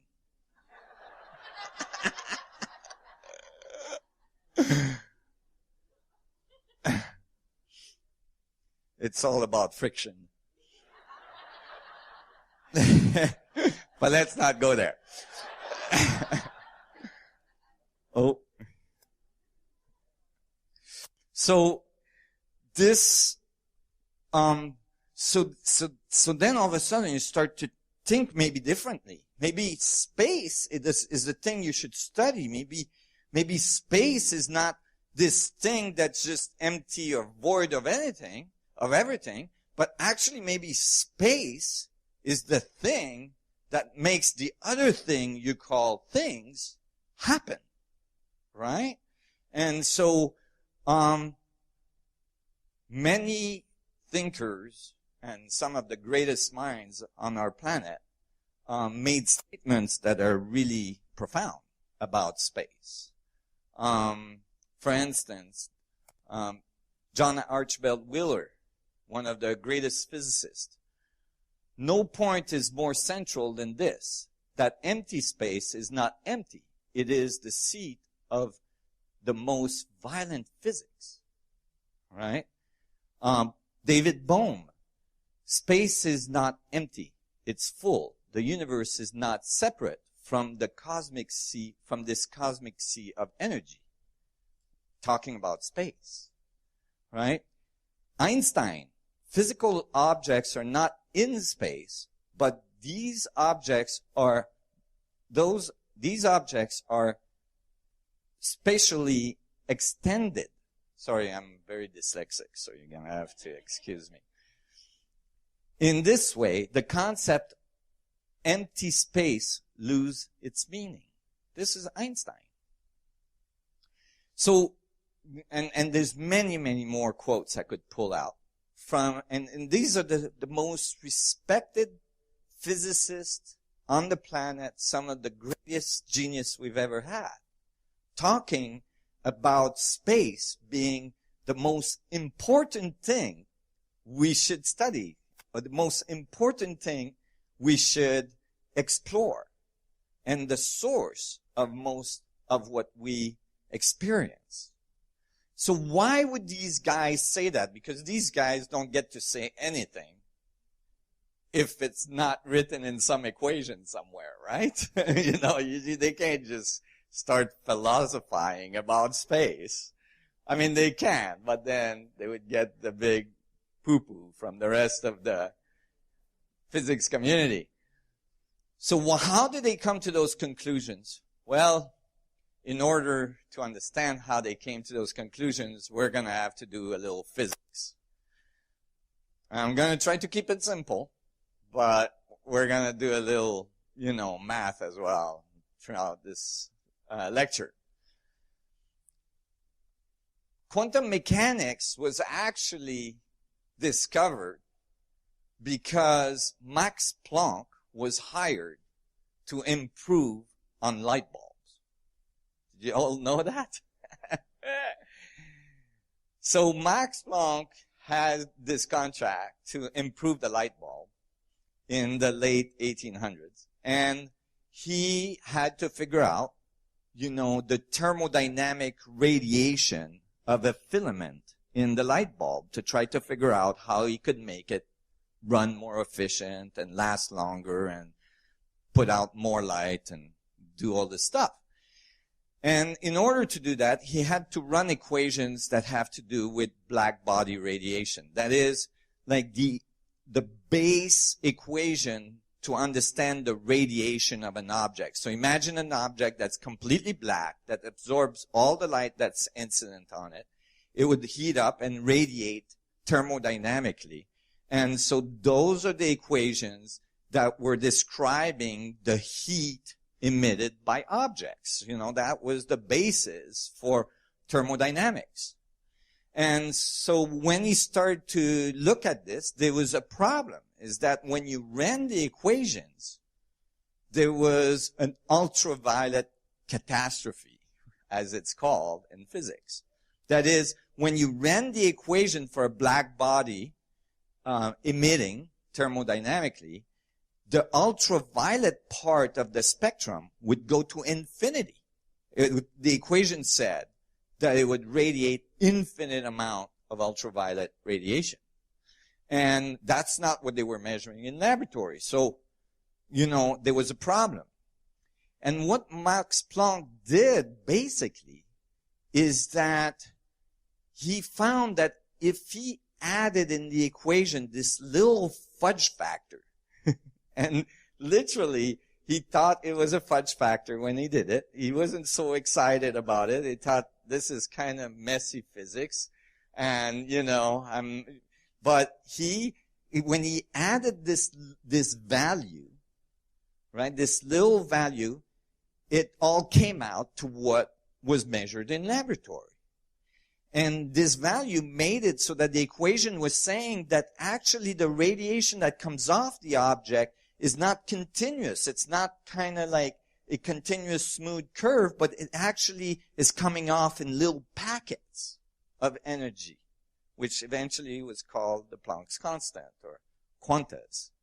These little packets of energy were coming off the object, and so, and it was counterintuitive at the time, because when you heat the water on the stove, it doesn't seem like it's going up in little quantas, but the quantas are so small that we don't measure them. It appears smooth.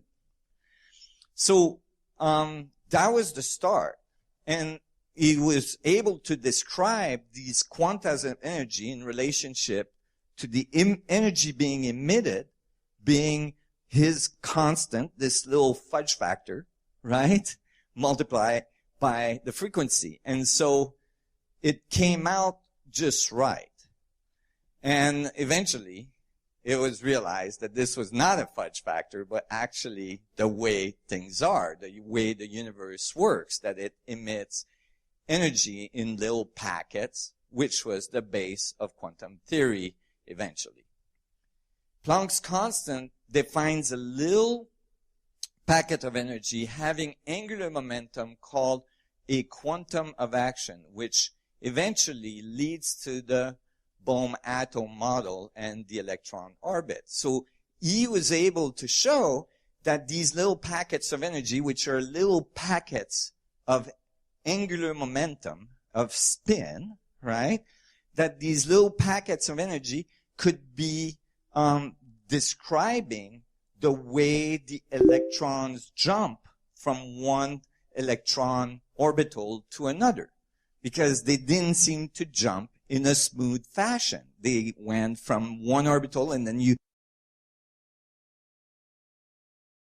the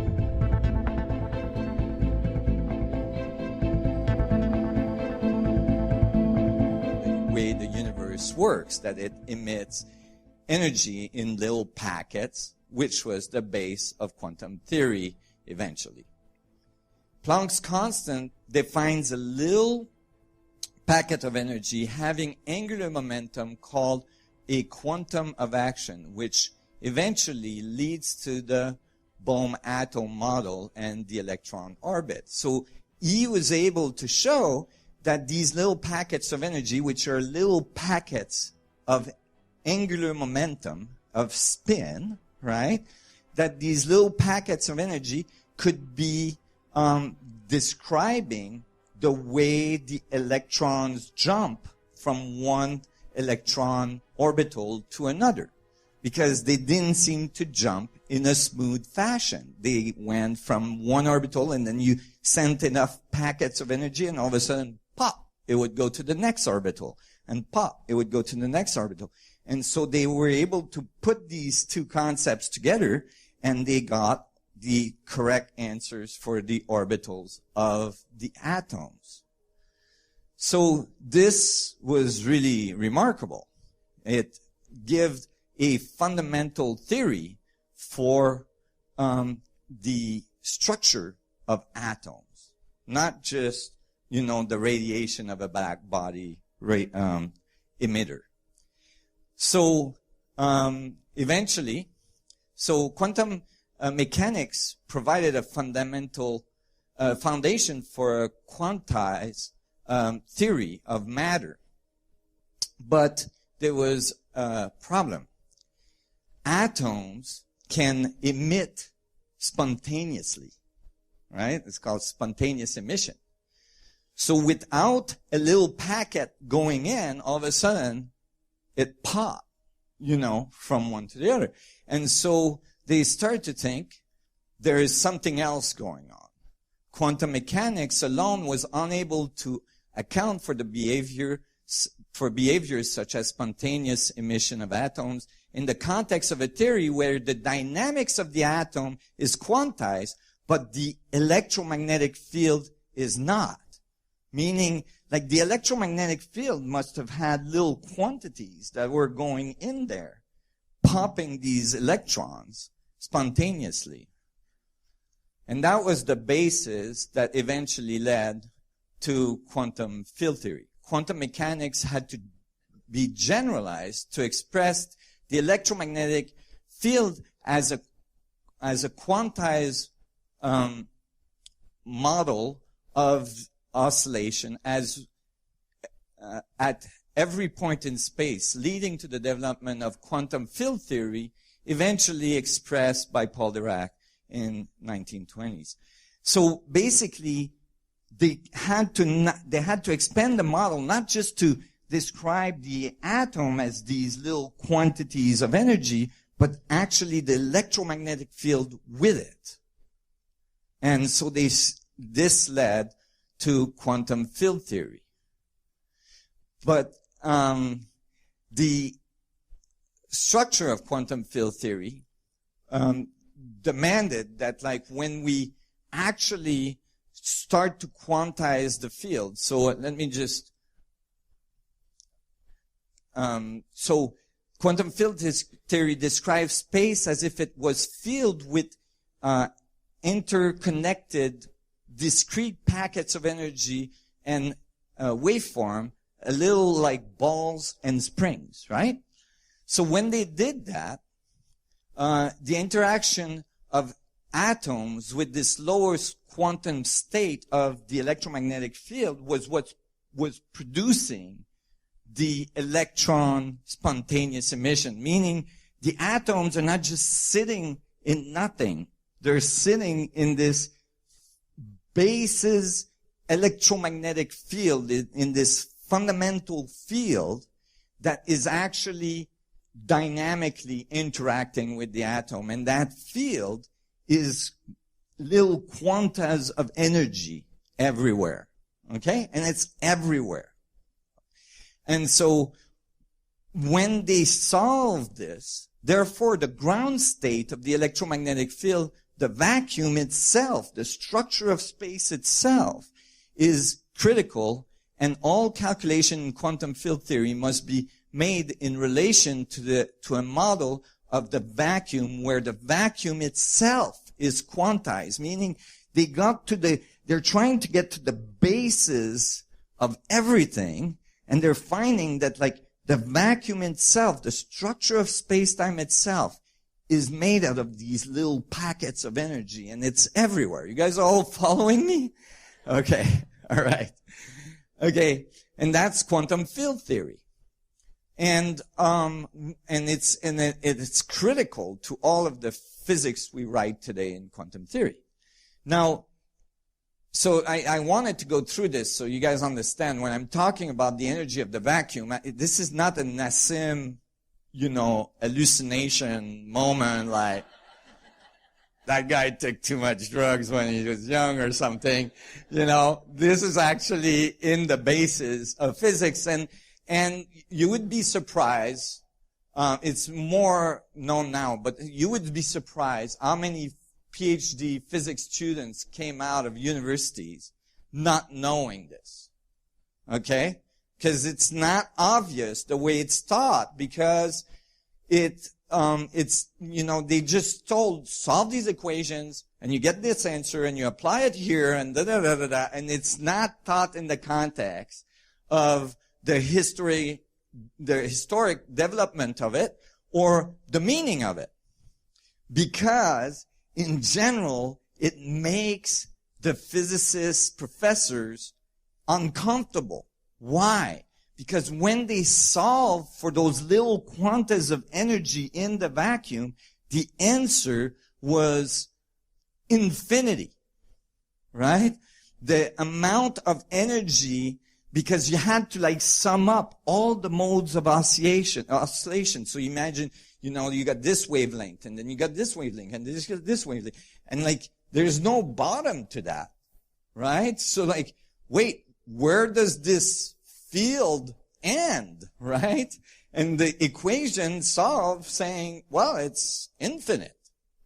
Infinite amount of energy in every point, right? Now, when that was solved, you can imagine physicists didn't think, oh, we found God, right?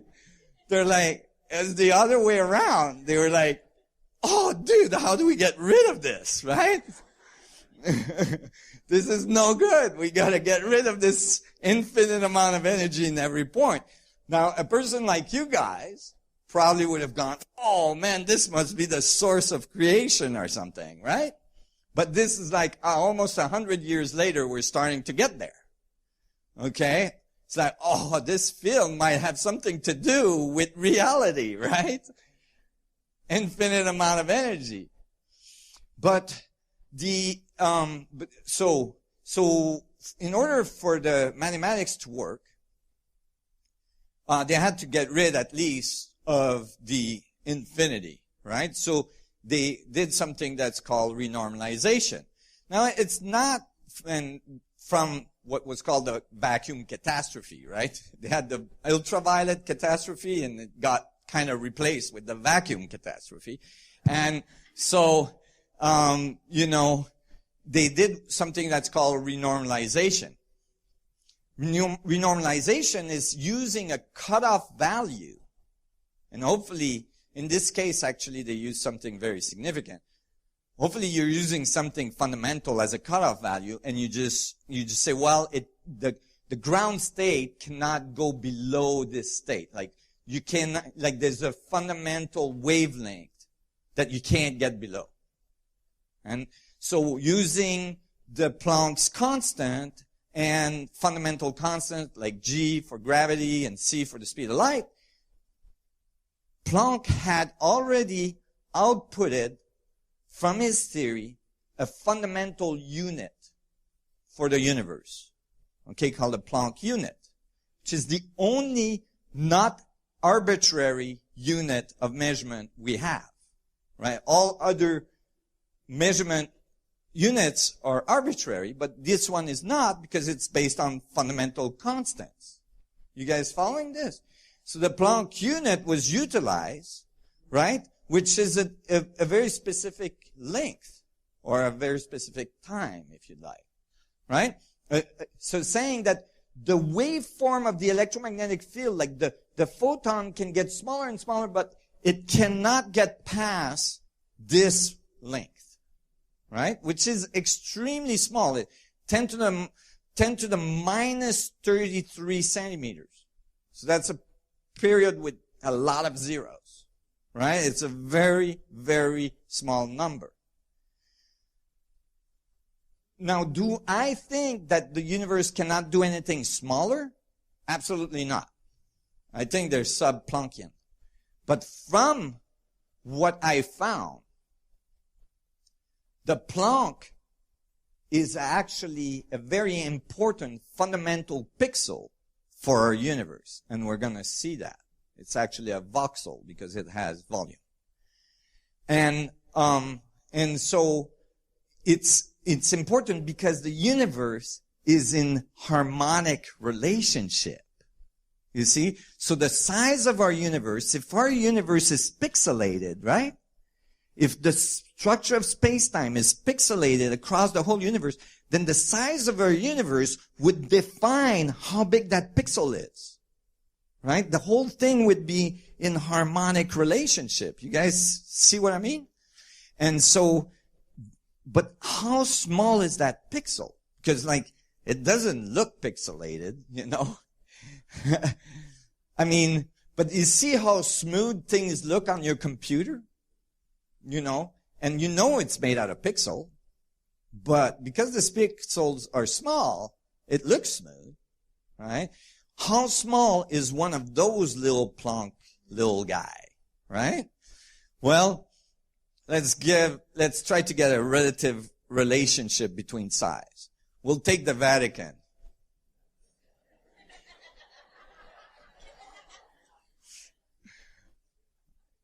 They'll be my friends one of these days.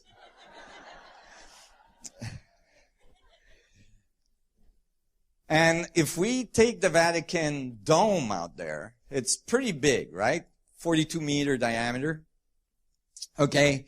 And because we have incredible, dedicated people at the Resonance Project, I actually got my director of communication to climb onto the Vatican dome. And so there's Susan. Okay. And Susan is made out of about 100 trillion cells, depending on how much she ate that day and so on. And each one of those cells is made of 100 trillion atoms, right? So like, you guys like integrate this, you know, just for a second. 100 trillion cells, that's a large number. But then imagine 100 trillion atoms making each one of those cells. And now you're kind of getting to the incredible complexity of what you are, right? So now you get as well a sense of how small an atom is, right?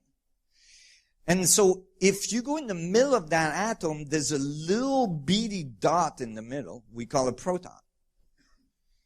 And in those 100 trillion cells of each of the 100 trillion atoms of each of your cells, there's one of those little protons, at least one, if it's a hydrogen atom, for instance. And that little guy in the middle of the atom, right, is about the size of the head of a pin. Okay? So that's the little guy proton. Okay? He is so teeny weeny beady thing, right? You guys get a sense how small that is? Okay, that's really, really, really, really small, right? Okay. What is the Planck relative to a proton? Well, if I took a grain of sand and made it a little Planck. So I grab a little grain of sand and I make it so that the Planck is the size of a grain of sand. Then what would be the size of a proton? Well, there's the grain of sand, and here's, you know, compared to the Earth, the grain of sand is really small. The Earth compared to the Sun is really small. But if I made a Planck a little grain of sand, then the proton would have a diameter of 4 trillion kilometers. Okay? Which is approximately the distance between our sun and Alpha Centauri. Okay? That's how small the little pixel is. Right? So you're not getting a sense of it just hanging out. Right? I mean, you're just not.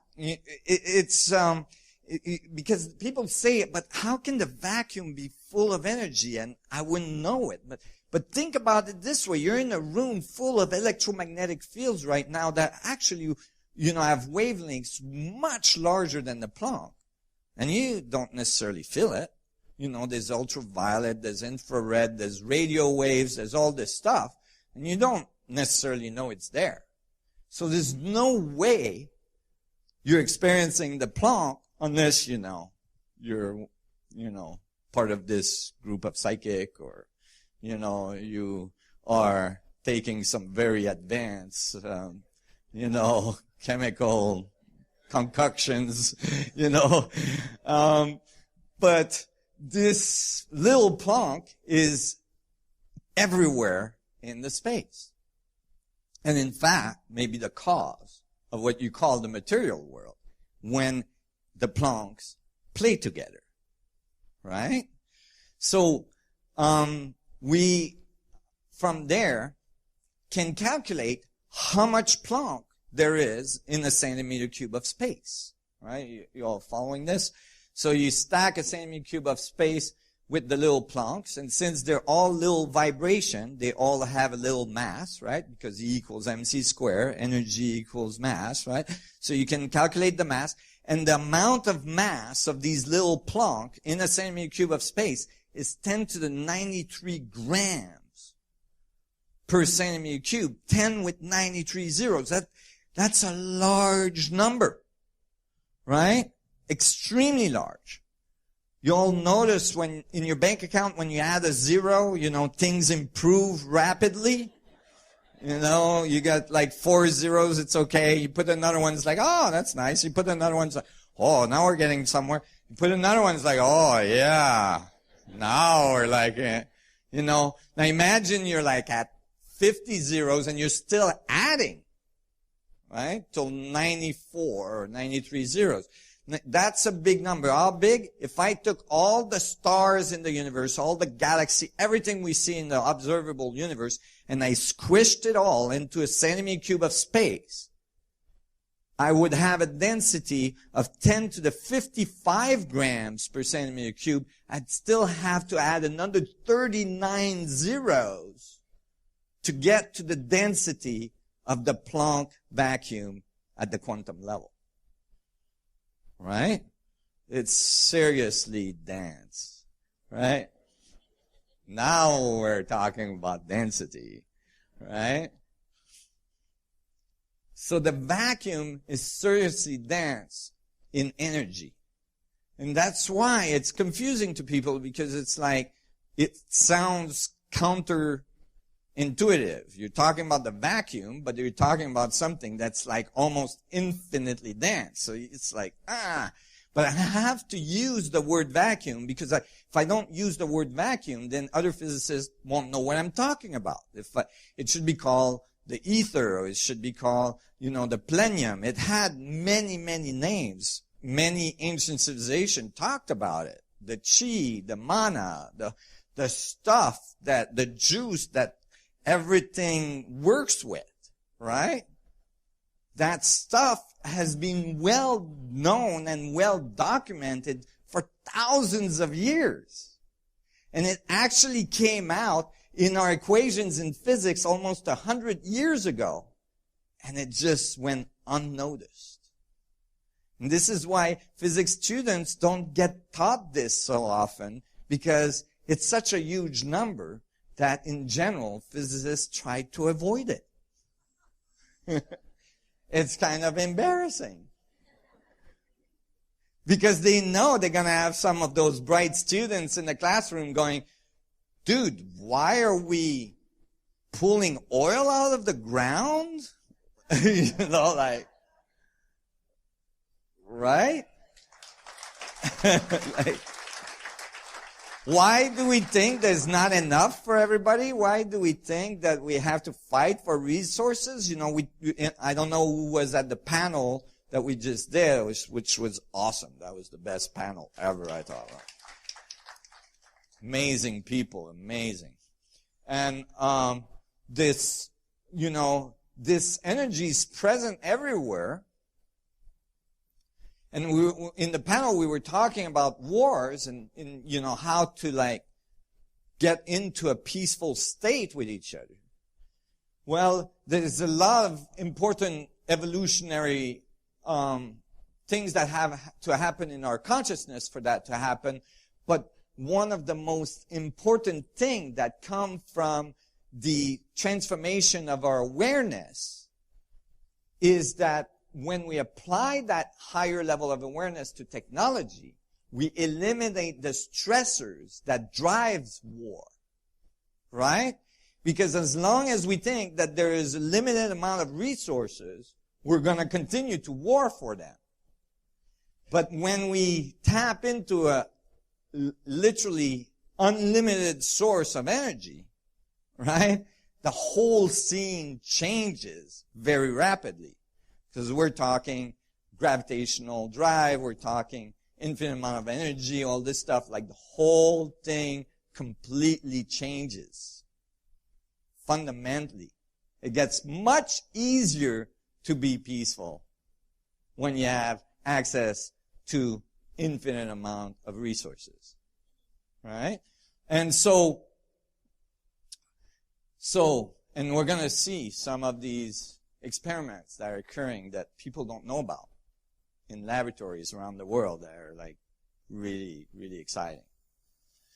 So when John Archibald Wheeler actually wrote the mathematics and talked about the vacuum, and, this is why all these quotes I was quoting earlier came out from Einstein, from Wheeler, from Bohm, that the vacuum is like an incredible energy dynamic structure. When Wheeler wrote the mathematics to describe that structure, he found that it's not just like nice little fluctuation thing that's going on down there, but actually that this is a very dynamic space in which not only space-time is highly energetic, but it is actually curled into wormhole structures that, fluctuates all the way through the vacuum. And wormhole means that information all of a sudden can move instantaneously from one side of the vacuum to the other side of the vacuum. Right? And so this is a famous quote from him. Space-time at small enough region should not merely be bumpy, not merely erratic.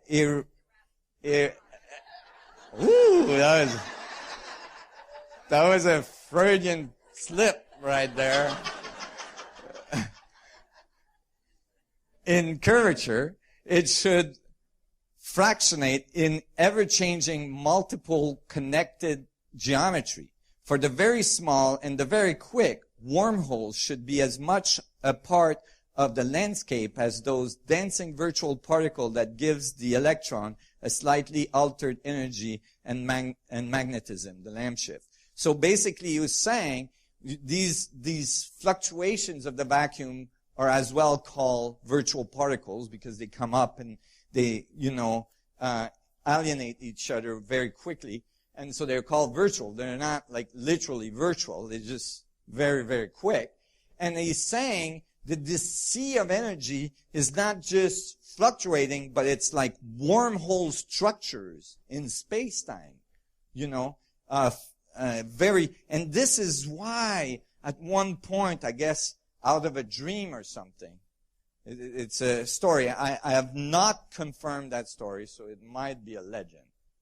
However, it is being propagated in the scientific community that one day Wheeler, in the middle of the night, figure out the electron because, there's this thing about the electron that we never know where it is or where it's going. It could be here or it could be on the other side of the universe. And, and this is why quantum theory is all built on probability equations because I have probably the idea of where it is, but we actually don't really know where it is. We can't actually pinpoint where anything is in complete 100% assurance that it's there. Could be on the other side of the universe.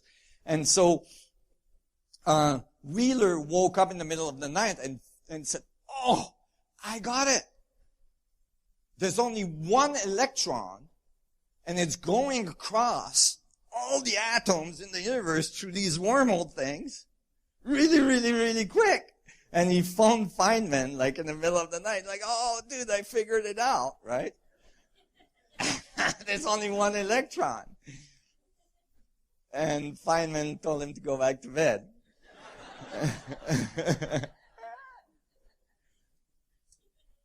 But I think Wheeler was really, really close Really, really close. And so, but is this vacuum fluctuation for real? Is it really there? Did we measure it? Well, when I started giving these lectures 25 years ago, I didn't have any experimental proof that it was there. But since then, we've been able, in laboratories around the world, to be able to measure it. So we actually were able to measure it. It's called the Casimir effect. Because Casimir in 1947 figured out that if you put two plates close enough together, you should be able to eliminate enough of the vacuum from in between the plates, and the vacuum would be on the outside of the plate, so it would push the plates together, right? Because you'd create a little gradient in the vacuum. But at the time, nobody could put plates that close together or mill them that flat, because they have to be microns apart. And it wasn't until the 80s that we were able to do that. And when we put the plates together, it started to push them together, right? And it was exactly as described. And then recently, we got even more advanced Casimir effect, where instead of using plates, they're using semiconductors so that they can fluctuate the plates very, very rapidly and pump the vacuum in some ways. And the result is that we actually get photons to come out of the vacuum. Okay, so we actually are able now to extract photons out of the vacuum.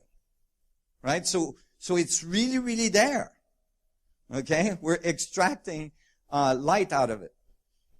So I just wanted to show you this is not just theory. It actually has application. Okay? Imagine one day when you can walk into a room and instead of turning on the lights, you just extract photons out of the vacuum so that the room lights up. Right?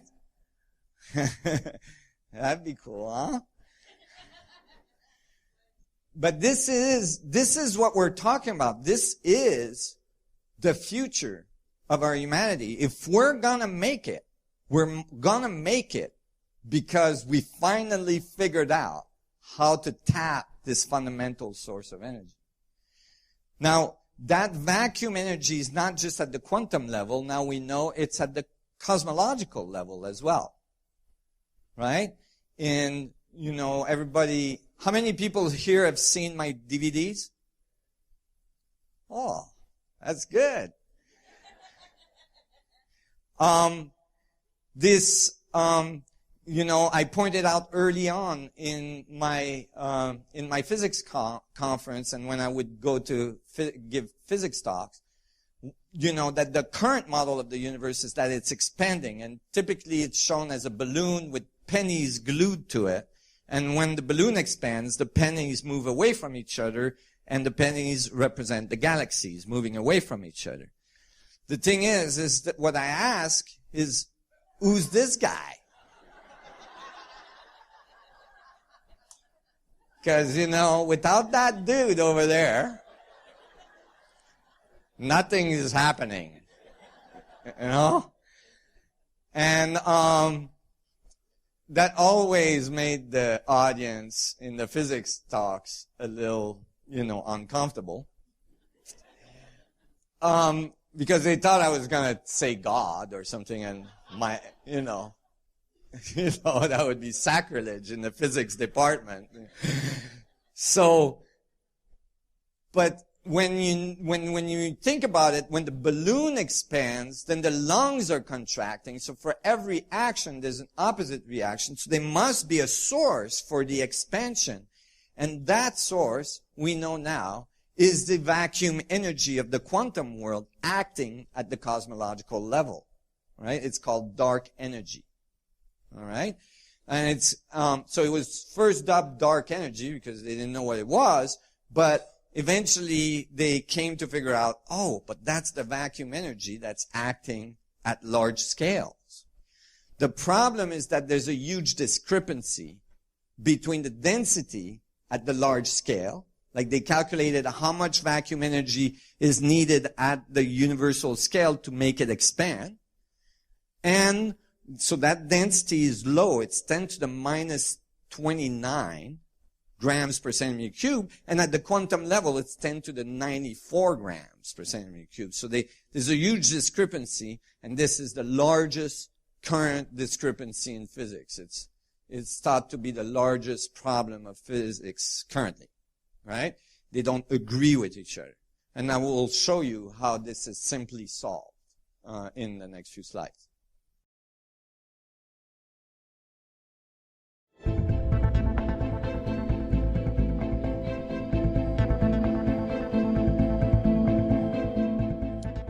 So our universe, now we're thinking universe, okay? We were at the quantum level, right? We're talking about this little fluctuation of energy at the quantum level. There's a lot of it. Okay, at the universal level, it turns out that if you take all of the mass we see in our universe obeys the condition of a black hole perfectly. Okay? It's really remarkable.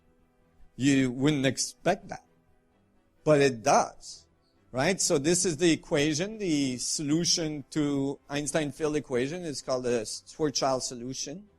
And basically, it's 2 times the gravitational constant multiplied by the mass over the speed of light square. When you make this equation with the mass that we see in the universe, right, and you calculate it, you get the exact radius of the observable universe that we can see today, right? So our universe actually obeys the condition of a black hole.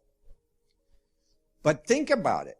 If the vacuum energy is so incredibly dense and so incredibly dynamic, of course the universe must be a black hole, right? With all this energy in it.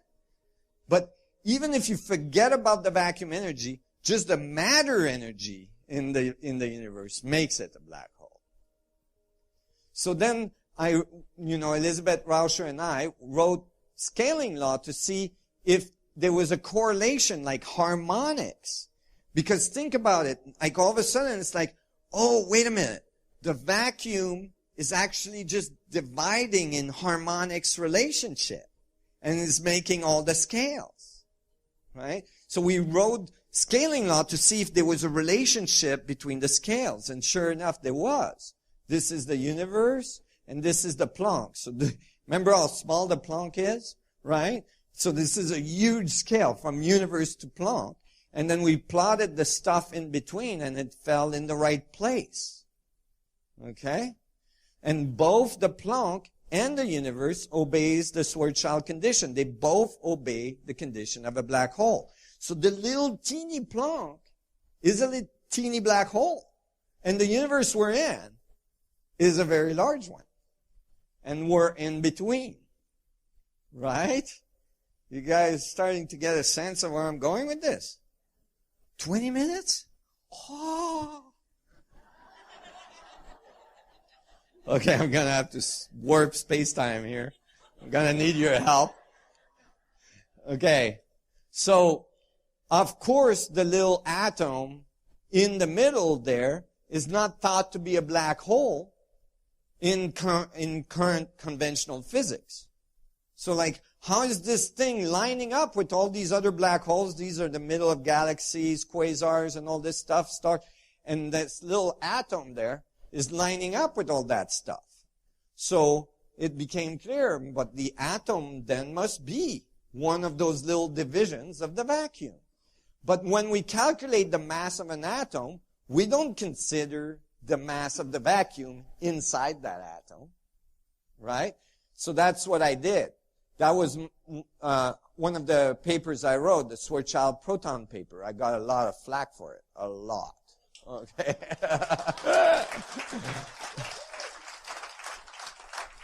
And basically, by saying the Schwarzschild proton was, for a technical physicist, clearly I was saying a proton is a black hole because the Schwarzschild solution is a solution to a black hole. So I was saying the black hole proton. And the proton, because I figured out it must be the nuclei of the atom that's the teeny black hole, right? And so a took so I took the volume of a proton, right? How much space there is in a proton, right? And I said, how much vacuum Planck fluctuation can be in this teeny little volume?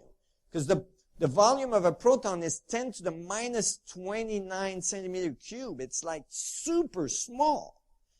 And so I was thinking, is there enough vacuum fluctuation to even make the proton a black hole? And when I calculated, I was blown away. Because there was 10 to the 55 grams of vacuum fluctuation inside the proton, which just happens to be the mass of all the other protons in the universe in one proton in terms of vacuum fluctuations. Right? The mass of the universe in every proton. And there, it linked with so many ancient traditions and masters that talked about that everything is in everything, and the holographic view just emerged, right? I knew from heuristic analysis that the universe had to be somewhat fractal and holographic, but there, the math came out, right? It's like, so, that was awesome, right?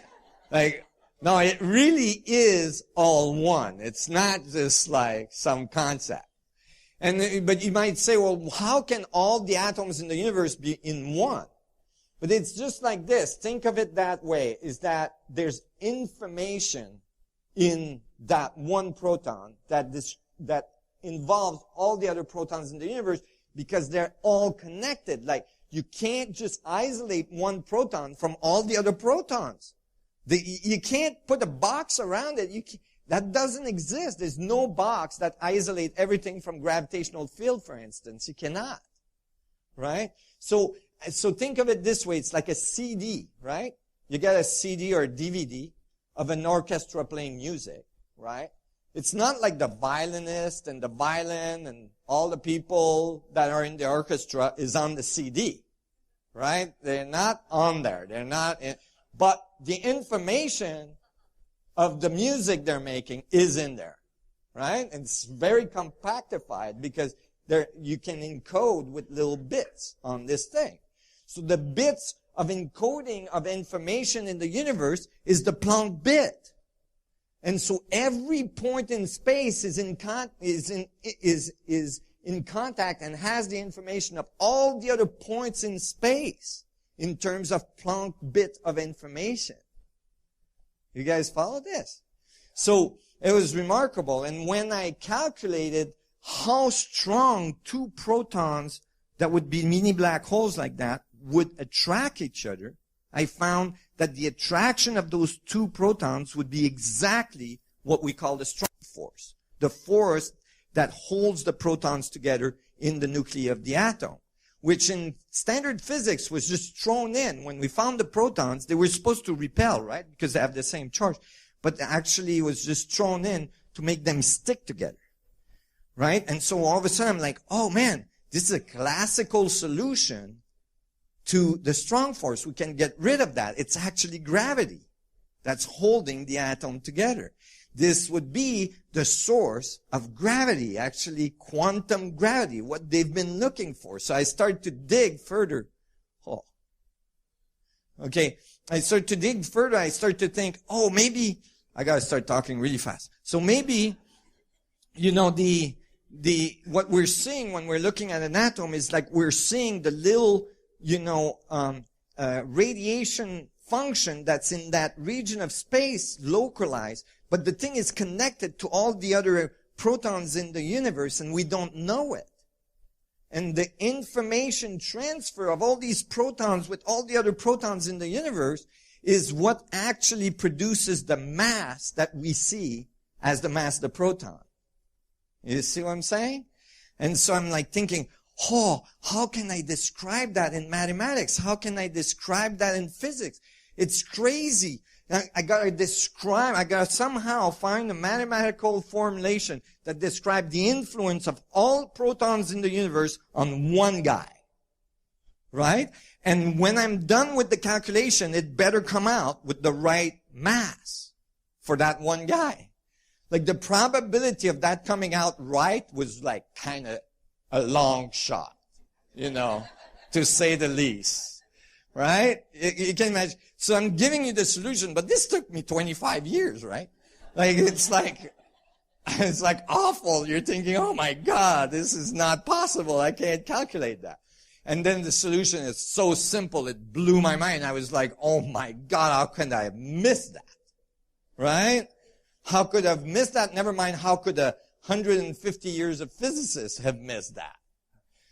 So what I found is this, is that actually, you know, there was already work that was being done in the standard physics community starting to describe that the little plunks on the surface of a black hole actually have a significant influence on the black hole, and that it is the source of its heat. It's called the it's called the holographic principle. And I'm just going to skip slides really quick because we got to get there, because I really want to show you the rest of the stuff. And the holographic principle, basically, they start to describe a bit of information as a little plunk, right? So they were kind of getting on my page, and they started to say, if we actually pixelate all the surface of the black hole, we find that a quarter of the information of the plunk on the surface of the black hole, which is equivalent to the equator of a sphere, right, is the exact temperature of the black hole. So it came out. It's the entropy of the black hole. It's called the holographic principle, and it was accepted in physics at that point that the holographic principle was valid, right? It gives the right answer for the information that's falling into a black hole to give it its heat, right? You guys are following this somewhat? Okay? And so I said, well, that's really nice, but all these guys, they're only tiling the black hole, you know, on two-dimensional surface. Like if the black hole was a two-dimensional, because in topology, spheres are two-dimensional. Like it's a membrane, which, you know, there's no such thing. The universe does not do some infinitely thin membrane, right? So, and this is a problem in mathematics. We conceptualize ideas and then forget that the universe doesn't do that stuff, right? Okay? And so I said, well, the little Planck that they're tiling cannot be like Planck square, you know? It has to be little spheres, right? Which I call Planck spherical units, PSUs, right? So I made a Planck a little sphere, a little spherical volume. And then I tiled a black hole, like in this case Cygnus X1, which is a well-known black hole, with all the little spheres on the surface and counted them. So I put the little spheres on the surface and counted them. So there's 10 to the 97 little Planck sphere on Cygnus X1. That's a lot of little Plancks, you know. And they all have, you know, they all hold one bit of information. But I said, what about the Plancks that are inside? And it hit me. Oh, wait a minute. If the whole thing is network, right, the inside of every proton or every black hole is actually in contact with the inside of every other protons in the universe.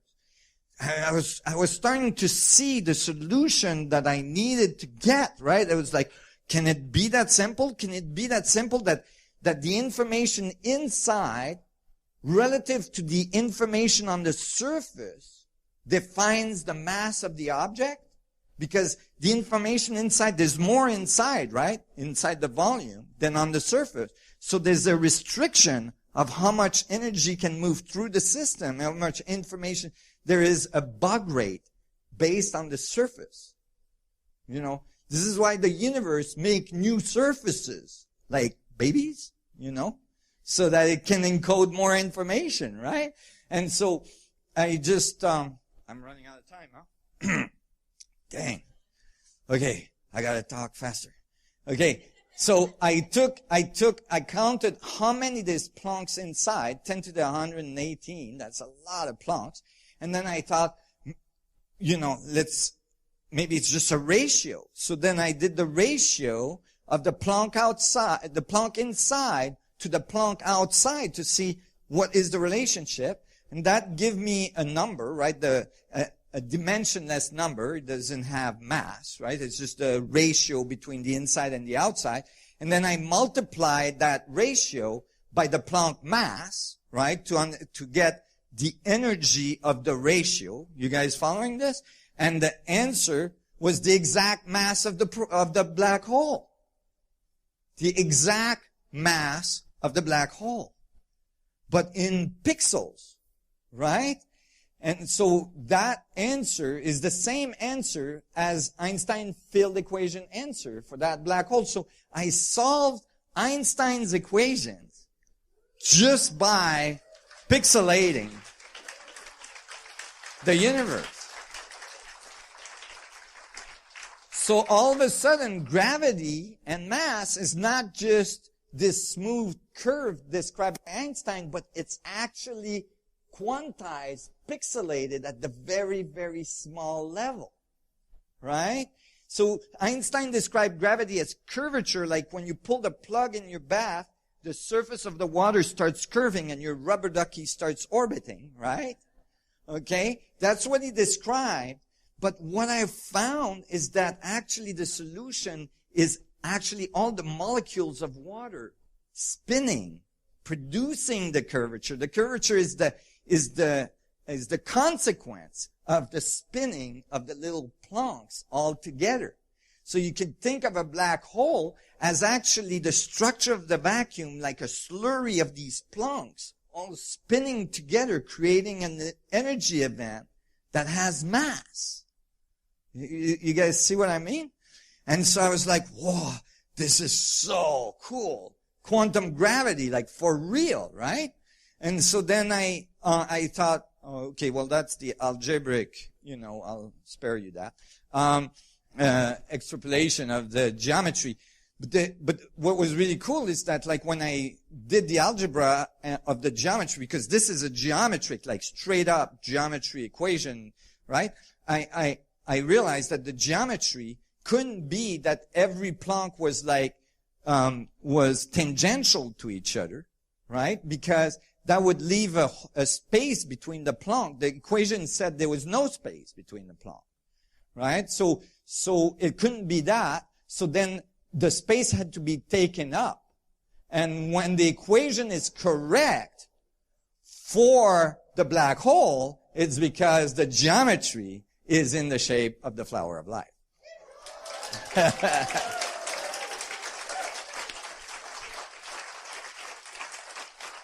Just like your t-shirt.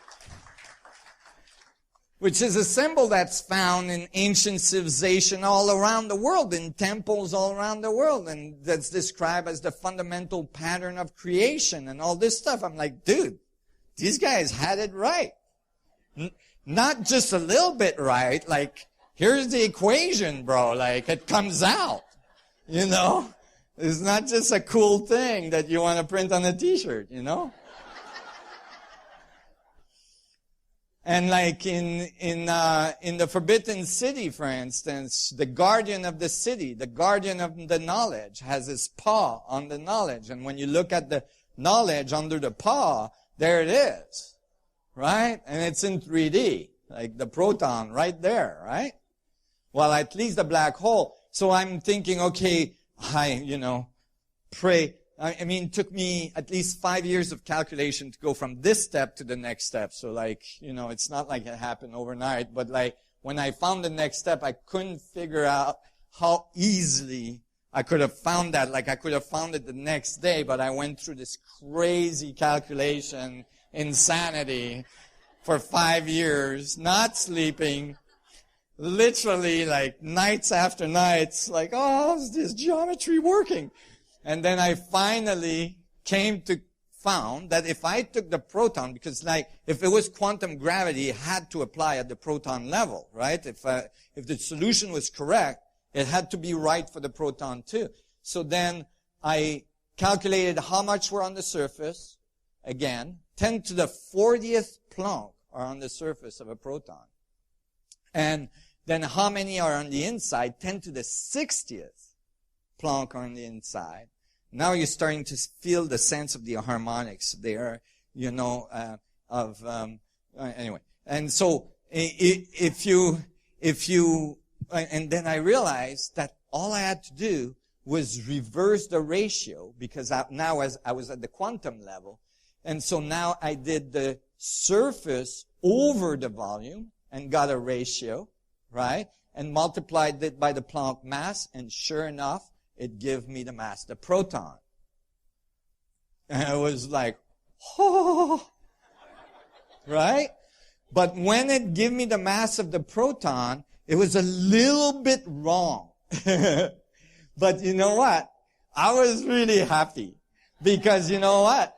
I'm dealing with 10 to the 60th Planck inside, multiplied by 10 minus 5 grams, which is the mass of the universe. So I'm actually dividing the mass of the universe, the mass of all other protons in the universe.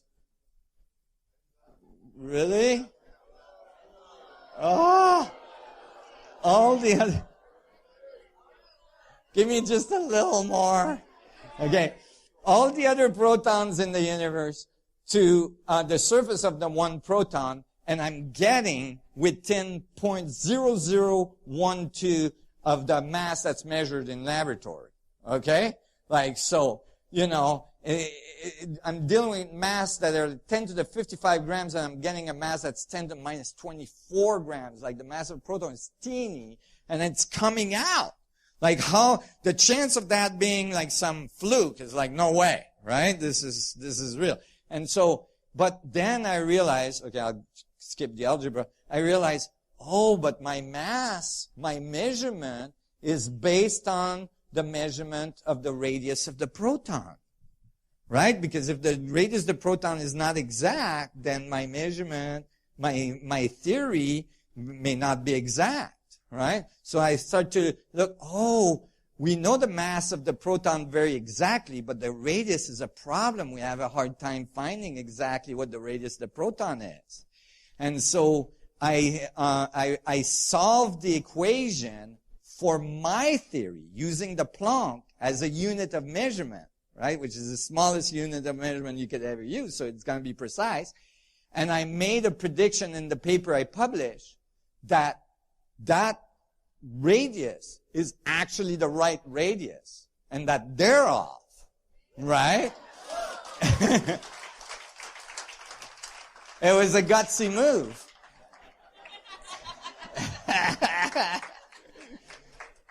And in the paper I mentioned that there was this new measurement of the radius of the proton that had been taken in Switzerland by an accelerator in Switzerland that all the physicists were ignoring because it was 4% wrong to the standard model. The standard model was 4% off the measurement they took, so they were saying it must be wrong. But I put in my paper, in fact, that new measurement is very, very good relative to my theory. All right? So maybe it's right? And so, because it was within 0.00067 of the prediction I made of the proton, right? Of the proton radius. And so I published a paper with that in it, and 2 months later, an announcement was made that the accelerator in Switzerland had made a new measurement of the proton more precise than the last one. And it confirmed the 2010 measurement and with more precision, and it gave the new number, and the new number was now only 0.00036 from my prediction. And I was inside the margin of error of their experiment, so my number may still be more precise than what they can measure.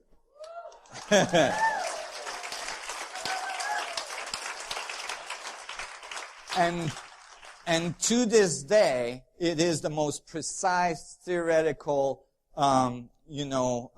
prediction of the radius, the charge radius of the proton, and the mainstream is off by 4%. So, I'm doing really good on that. But, this is why you saw in many public, in popular magazine, the small particle, big problem, the Humboldt proton is nothing like we expected. No kidding.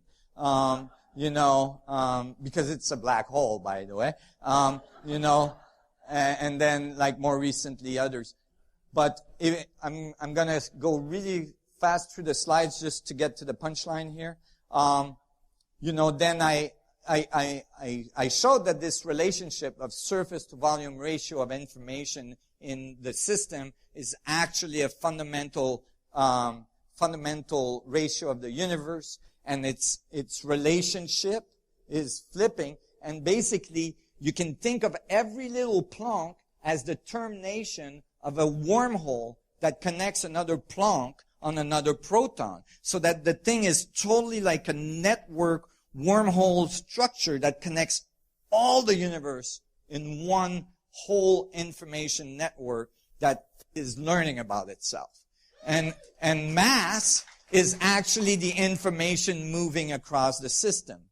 And so I calculated that interaction, and when I got it, I got the exact force that holds the proton together, but as well the range of the force that holds the protons together, which is not the same as gravity. So I was able to show that gravity, because of that wormhole interaction thing, at the atomic level, is actually giving the correct range that we measure in laboratory for the protons sticking together.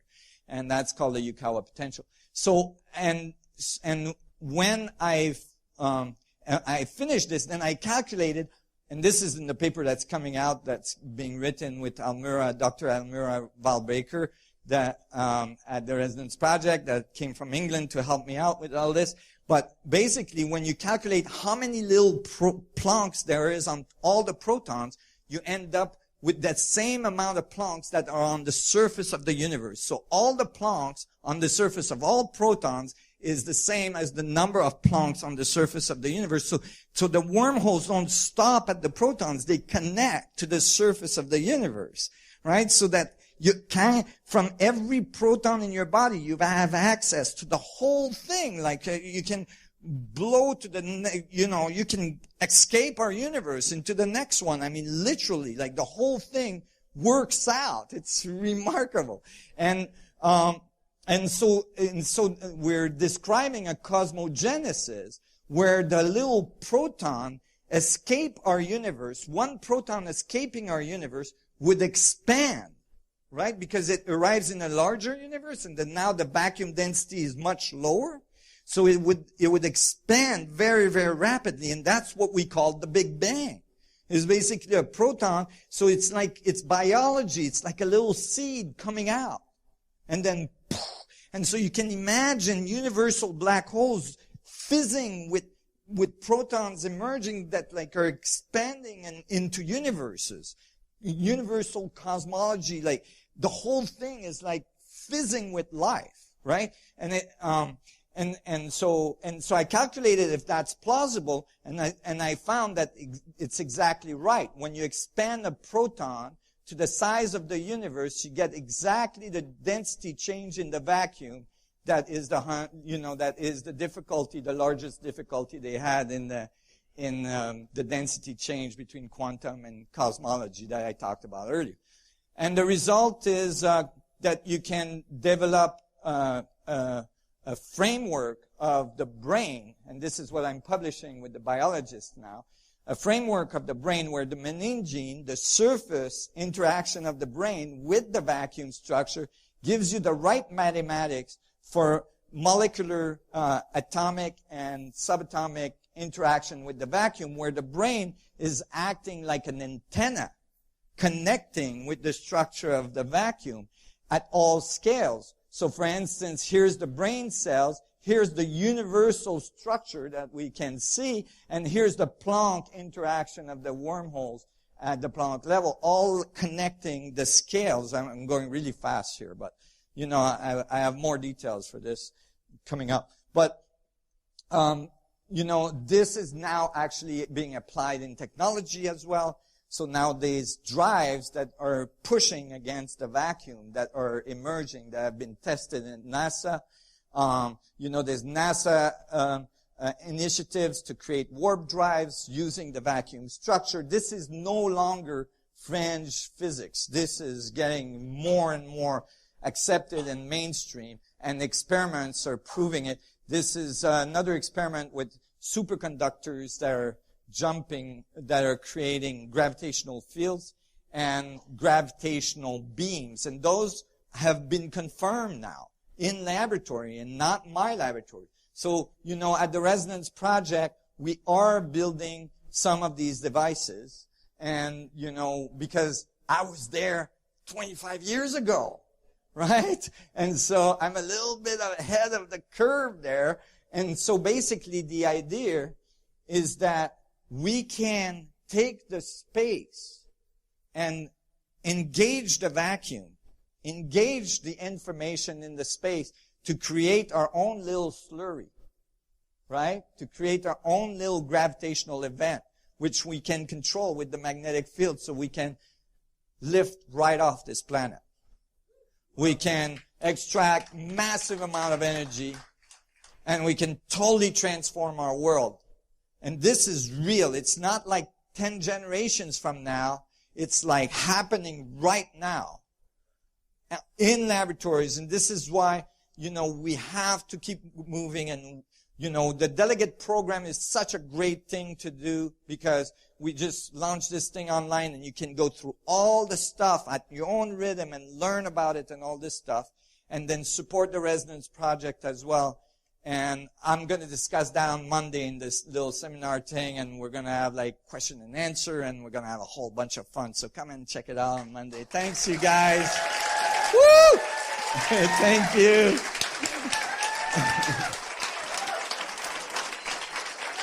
Thank you. Thank you so much. Appreciate it.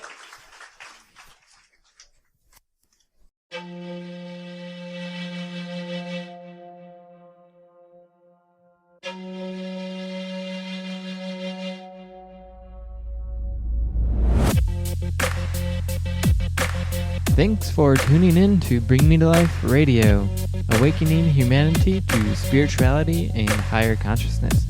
Don't forget to like us on Facebook, follow us on Twitter, and subscribe to us on YouTube by searching Project Bring Me to Life. Thanks for tuning in, and until next time.